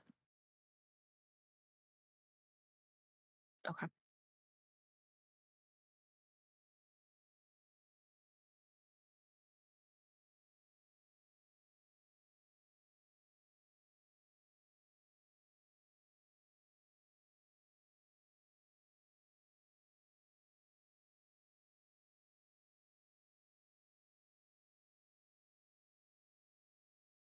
It looks like this game's actually gonna start off normally.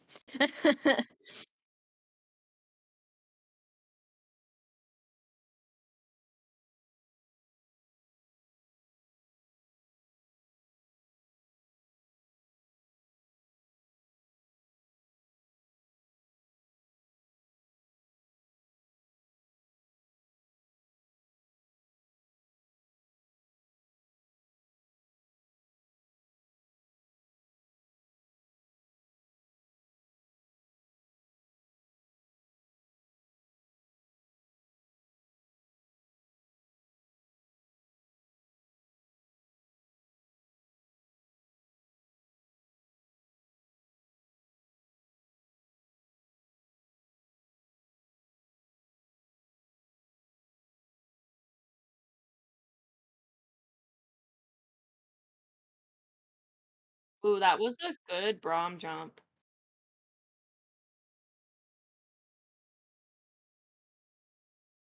Silas is really trying to knock this Malphite down, but I think Malphite just has a little more base armor than he does, so he's having a really hard time and just taking so much damage in the process.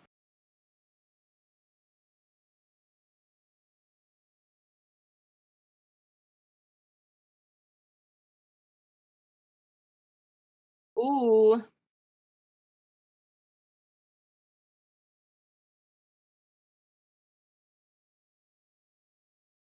Jarvan said, "What are you doing in my jungle, vampire? Go sparkle in the sun somewhere else."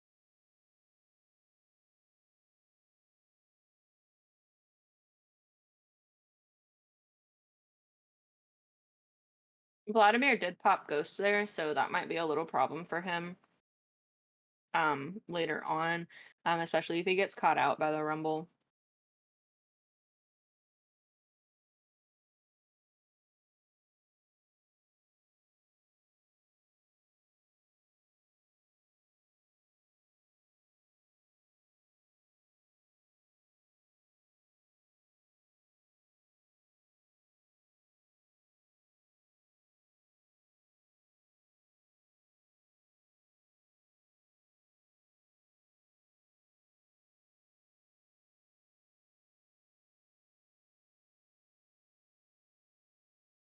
Yeah, I definitely I think the bot lane is gonna be a little more even. I still think the Pike is gonna have a one up, especially once level 6 hits.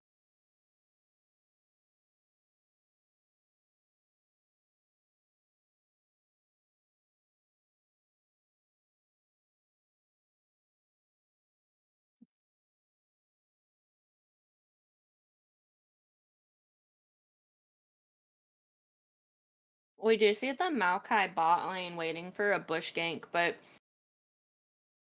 looks like mm,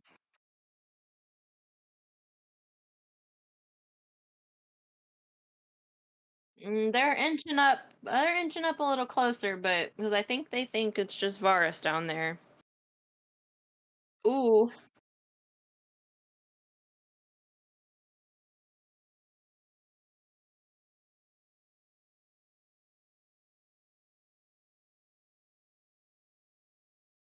that's a double kill over to the Braum. And J4 is flagging and dragging, trying to get that Varus, but I think they're just gonna let him live.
Ooh, Silas is gonna go after this Maokai too.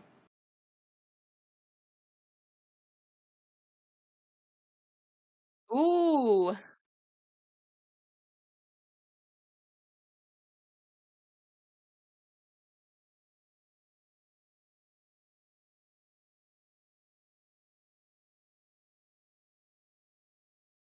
yeah, that's gonna be a rough one.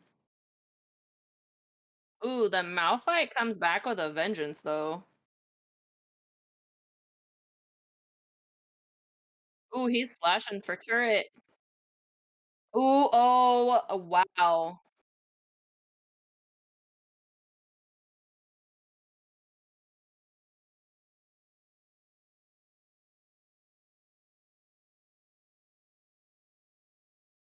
And I have not been heard this whole time. Great. Well, thank you. Thanks, chat. Apologies for that. You didn't miss anything, just the sound of my voice and a little bit of yelling as Dongo made a brilliant turn there in the mid lane. Just flipping all of his abilities, and we're also missing in-game sounds. Just what is going on? I turned all of these things off, and they just turned back on. Anyway, Odysseus hits the Frost Heart and doesn't quite capitalize off of it, as some plating might be capitalized here in the bot lane. Not quite no one there. It's Wolf of Goon Squad Blue is looking to back away, but Yellow Goon might get caught out. Can Pike hit the hook? Jumps over the wall, and it's just went the wrong way over and can't quite get the hook. Stylus still looking to punish this Malphite for having the audacity to play in his lane. As Pike goes in, cuts him off with the stun, gets hit by the tower, the ult comes out, a miss on the Varus, he gets the E charged up, throws it in, and will just auto himself out of the fight. That was a close one. Ashe almost caught up to him. No auto attack speed. Here for But the we do Varus. see the Silas though. The Silas is a coming. Stylus is looking. He dashes in. Frostheart out, and he's just gonna play with his food. 6-0 and 0. Just ran under tower. He should have just kept on going. Varus shut down for the first time this game. Been playing quite well against the Ashe. Oh, this Vlad poor here Vladimir's just trying to is get to his low. Malphite. He has the Malphite there, and they're going to be putting some pressure here on the Rift. They are taking it incredibly slowly, though, so... Ashe and Braum come up. Rumble and who is gonna get it? Braum bullies. Jarvan jumps in, Jarvan gets the kill, takes this to Rift Herald. and bot 10 just falling, and Goon Squad Blue is showing how dominant they can be. No, Maokai picked up the Rift Herald. Oh, he did. You're right. He managed to get away with it, but 3 kills is not worth a Rift Herald in my world. We do see the teleport from the Malphite back. He is level 7, so he does have that ult capable, but we also see almost a 2-level advantage on the side of the Sylas. Hook coming out, pulls him in. A little bit of support on support action. Pyke doesn't really have his Varus with him though, but he will poke out some damage on Braum for the betterment of Team White. Odysseus getting dove here. Stylus is just always looking for that damage, and that damage he will do. Back in goes the Malphite. Not too sure why. Gets a knock up. His teammate's there. And pulled in. The Pyke flashes out. The teleport comes out for the Raucous. And they're going to maybe even be able to get the tower here. Yeah, we did see Sylas use the stolen Malphite ult there. Malphite did just barely get away. We are going to see gets caught out. Probably get caught here. Well, no, maybe not. Some damage. Wow, Malphite hard. Big Pyke ult. We'll get 1. Almost gets 2. The Rumble backs out. Flash over for Maokai. Is it enough? He gets pulled back in. Knocks him out. Almost, it will get the kill on Braum though. Yeah, so Braum's going back go in, down to tower. Trades 1 out. Not too bad. Rumble just running away. No towers have been taken quite yet. We see Ashe trying to get some more damage onto the bot lane, tier 1. A lot of just fighting in this game, as far as getting like objectives and towers and stuff. We do see the dragon up here soon. Maokai is still holding on to the Rift Herald for the time being as well. Where do you think that's gonna go? We have seen it used in a bunch of different spots throughout this whole game. I'd probably say he's gonna drop it mid lane or bot lane. I don't think he's gonna drop it top. He Bot might. lane would be interesting for a little bit of catch-up potential. And that is where it will go. Team Blue here looking to come down. Pyke is not quite going to be able to hit. While it looks like the Rift will just do its thing. Get a little bit of plating. I'm not too sure where that gold went to. 100%. Blue team has slain the But blue team is going to get Dragon here. Hex Tech in their favor, and that is 2 for both blue team in-game and Goon Squad Blue. Yeah, those 2 dragons are really big for them. Curious to see what Soul's gonna be. Hook misses out here. And just some more farming going on. Team sort of entering a bit of a lull period. Goon Squad White letting that dragon slip into blue's favor. As the bot lane here looking to challenge. In goes the Pyke. He's going to dive in, get the stun on the Braum. Really wants that Ashe, and the Ashe will die to the Varus arrow. And Yellow Goon looking to get picked here. Set should have his hook off cooldown, but doesn't need it. In goes the J4. J4 gets pulled out by the hook. That's a huge hook and allows Varus to do some good damage. Another stun coming out from the Pyke, and Varus will clean up J4. Beautiful plays from the Pyke to get his teammate out, but Stylus is lurking. Ints on the tower, giving the kill to the J4. Doesn't want to go into Stylus, who they had vision on. Thought he waited long enough for the kill not to go to J4, but Yeah, that was a really good play by the Varus, because as soon as Braum jumped after the Pike, and Pike pulled him, and Varus ulted the Braum, which was able to stun him and let Varus just get a lot of damage out on the Ashe. And we do have another commentator freeze here. Seems to be just cursed this game, but we are back. Of course, as I say that, a little bit of help for the jungler, just getting his blue.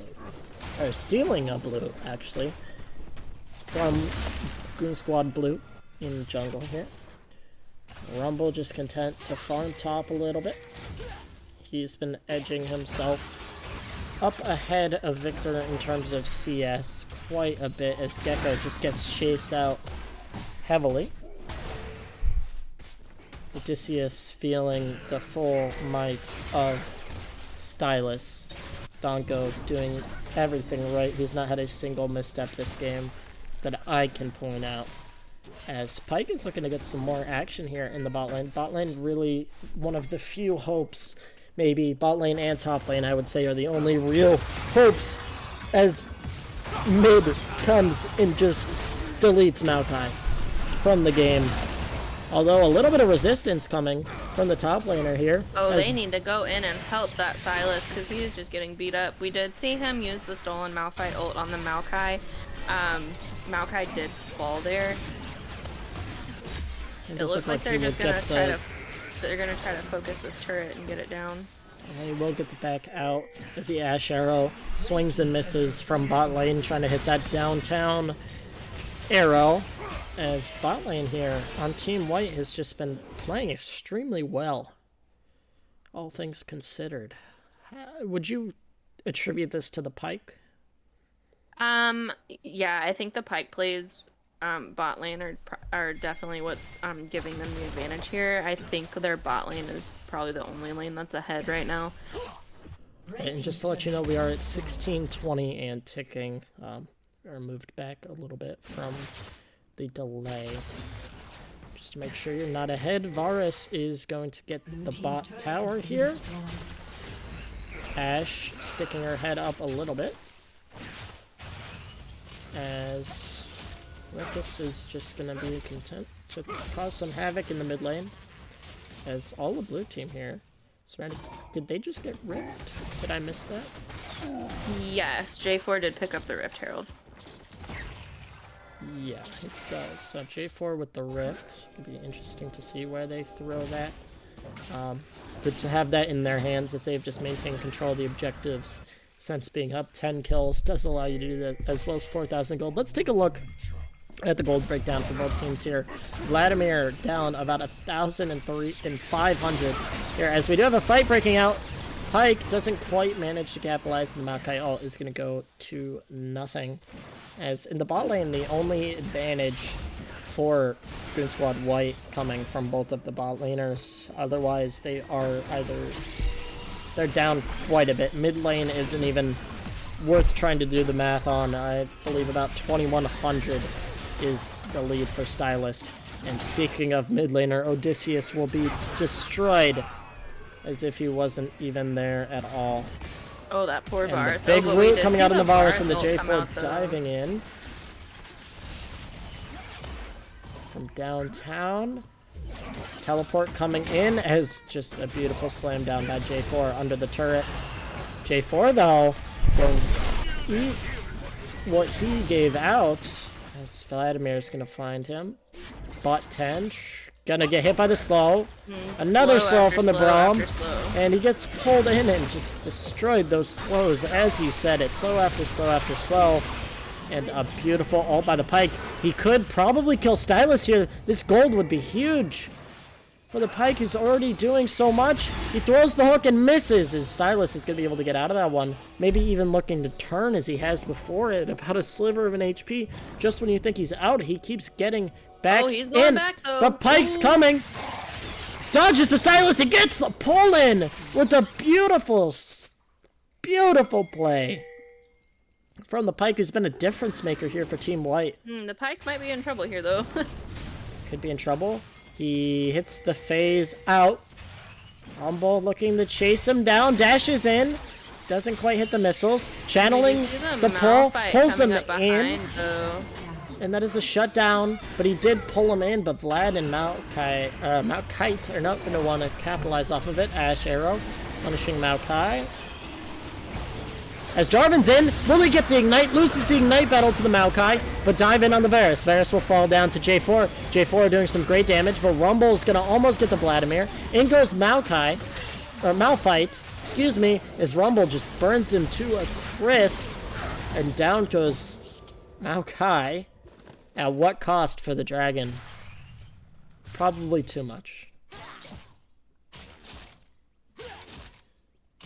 And only a 4,000 gold lead coming out here for the blue, or Boon Squad blue, Team Blue as well, as they will hit the Rift Herald push on mid, and maybe even looks like they're going to be able to shield enough for that second charge to go off, and they'll be content to leave as soon as that happens.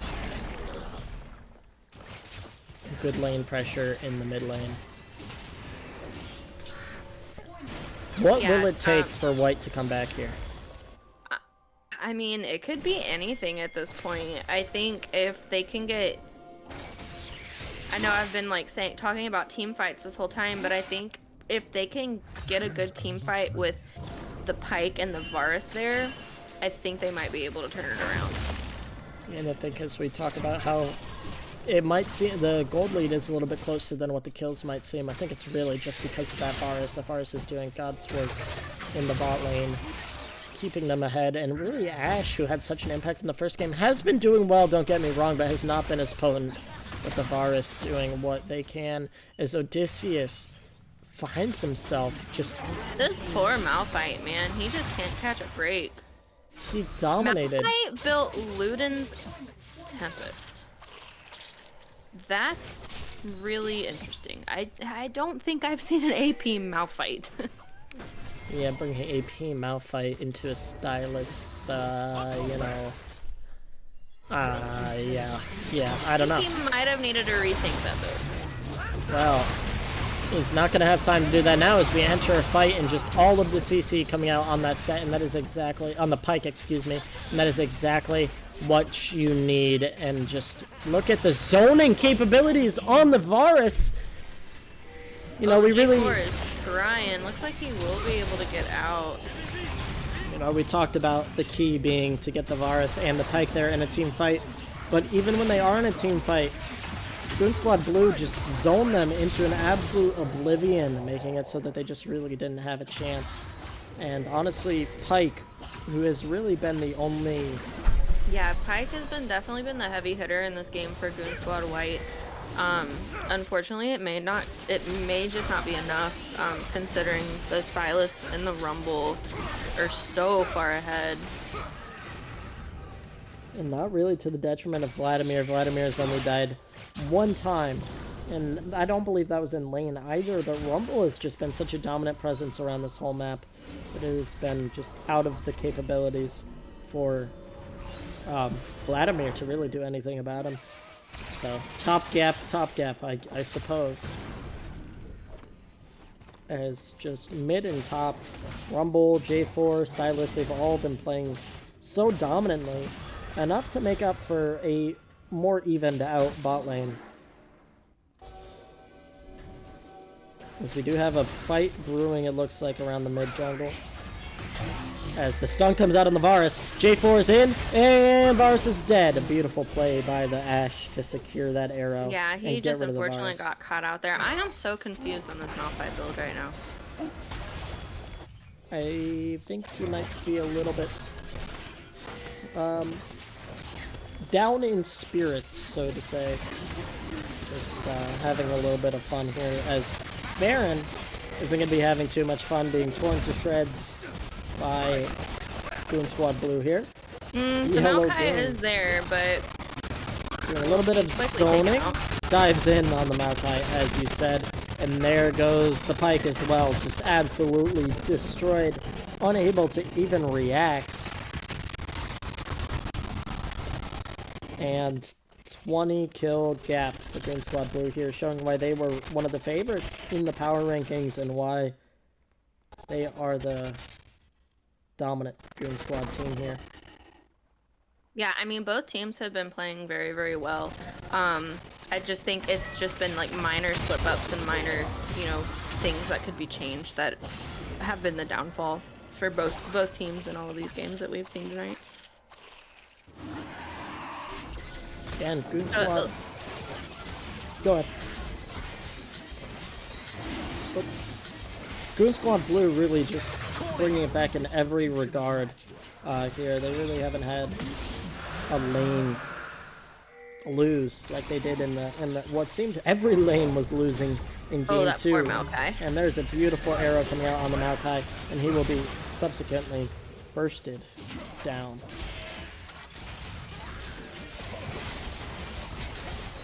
Just some good lane pressure coming out here. And there's no way for white back here, is there? I don't think so at this point. I think Beautiful play by the Rumble to get out, but he gets thrown by the Maokai chaser.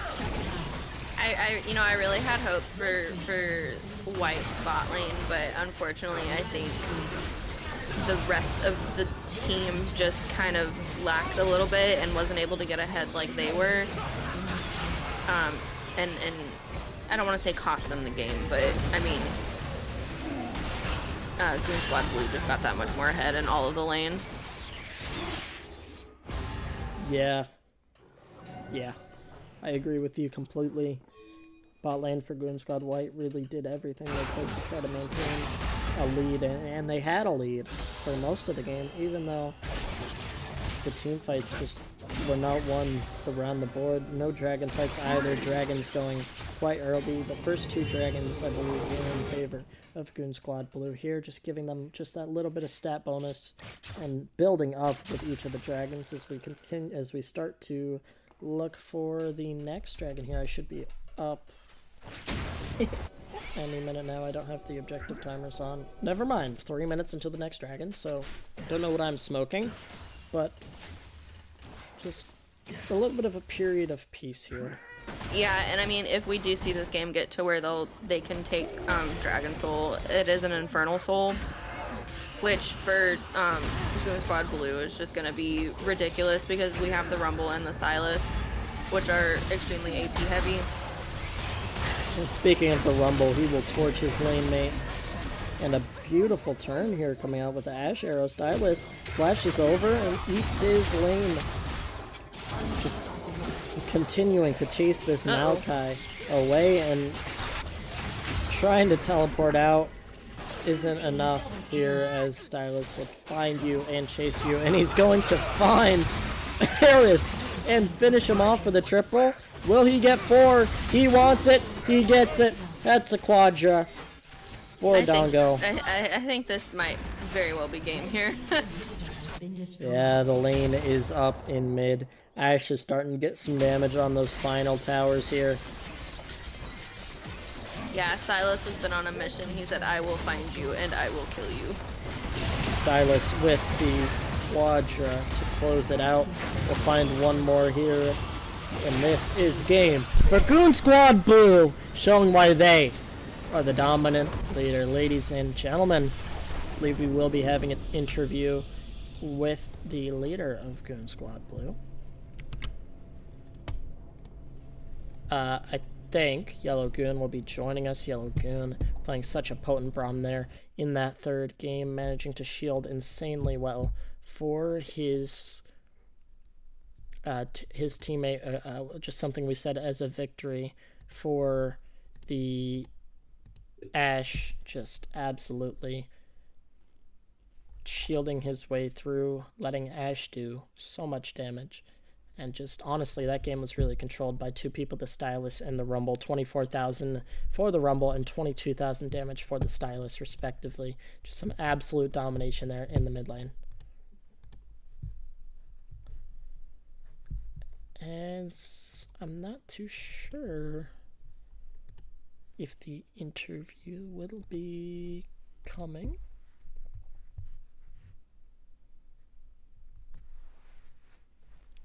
As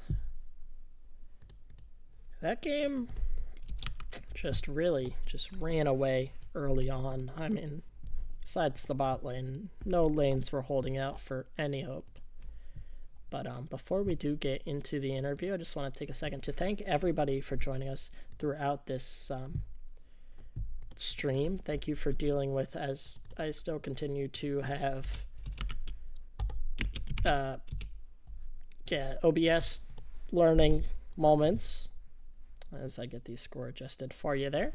So thank you everybody for joining us, and thank you Kat for coming in and stepping up at the last minute to join me here in the booth. No problem. It's always a fun time casting, especially when there's no bias for the teams. Yeah, not quite knowing who.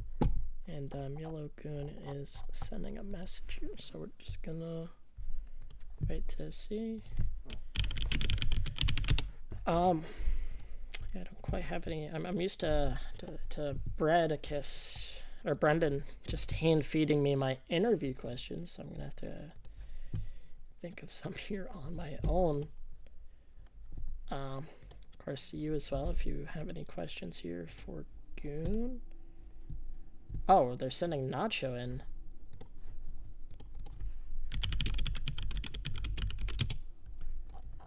Nacho, absolutely dominant bot laner in the first game on the Ashe and brought it back in the second game as well.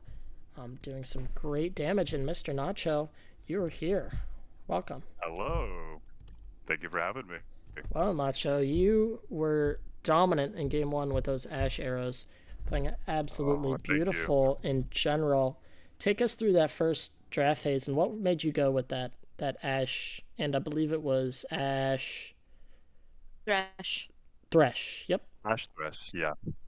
I don't know. I just think Ash is pretty broken right now.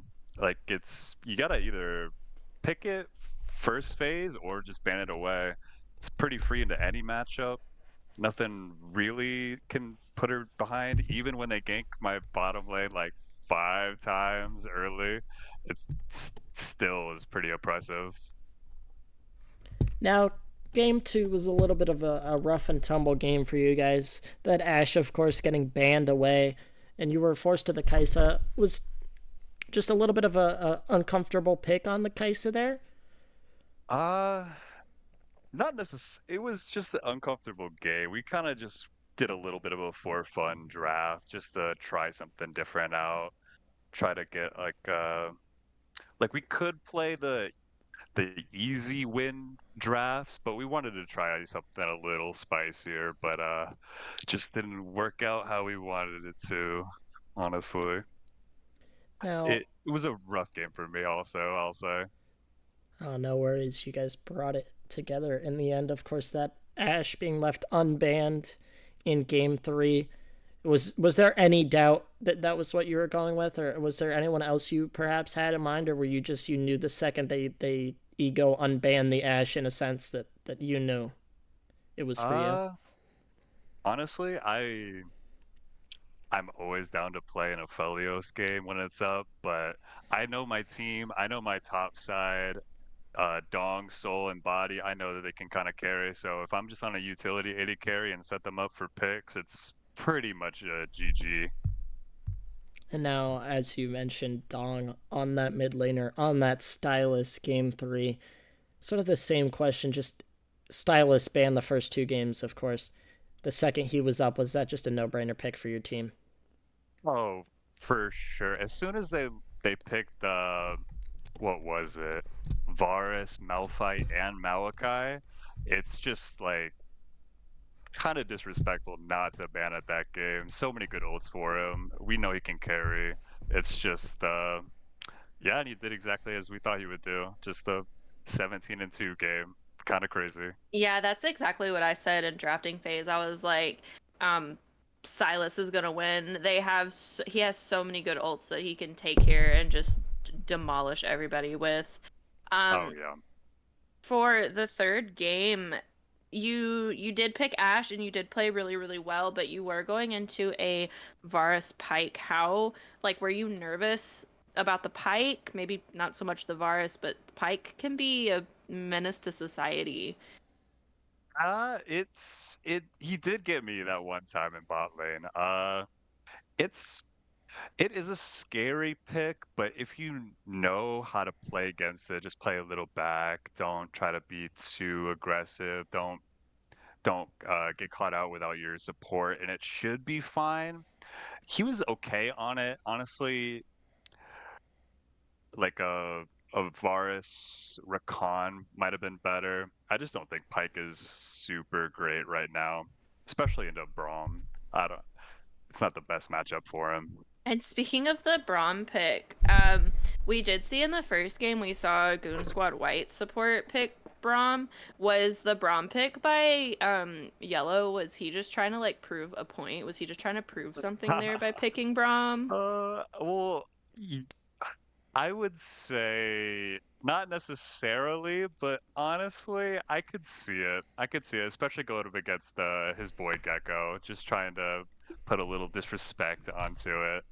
He's always just trying to get the better of him. Pretty good. Alrighty. One last question for you before we get on out of here. What more can we expect from Goon Squad Blue going into the rest of the season? I am predicting that we will not drop a series the whole season. And we'll try to keep it spicy. Every game we'll try to do a little something different. Ladies and gentlemen, you heard it here first from Mr. Nacho himself. Goon Squad Blue will not be dropping a series, for the rest of the season. Put it down, put it in smack talk. Go at him, go ping him, go DM him. No, I'm kidding. Don't do that. Ladies and gentlemen, thank you. Yeah, he dares you. Yeah, thank you. Thank you. Everybody, have a great afternoon. Thank you for joining us here today. And we'll be back. I'm not too sure when the next game is, but we will be back. Keep an eye on the Discord. If you're not in the Discord, the link is in our bio or in... Yeah, I believe it's in the bio somewhere. Anyway, ladies and gentlemen, have a great day. Take care. Good night.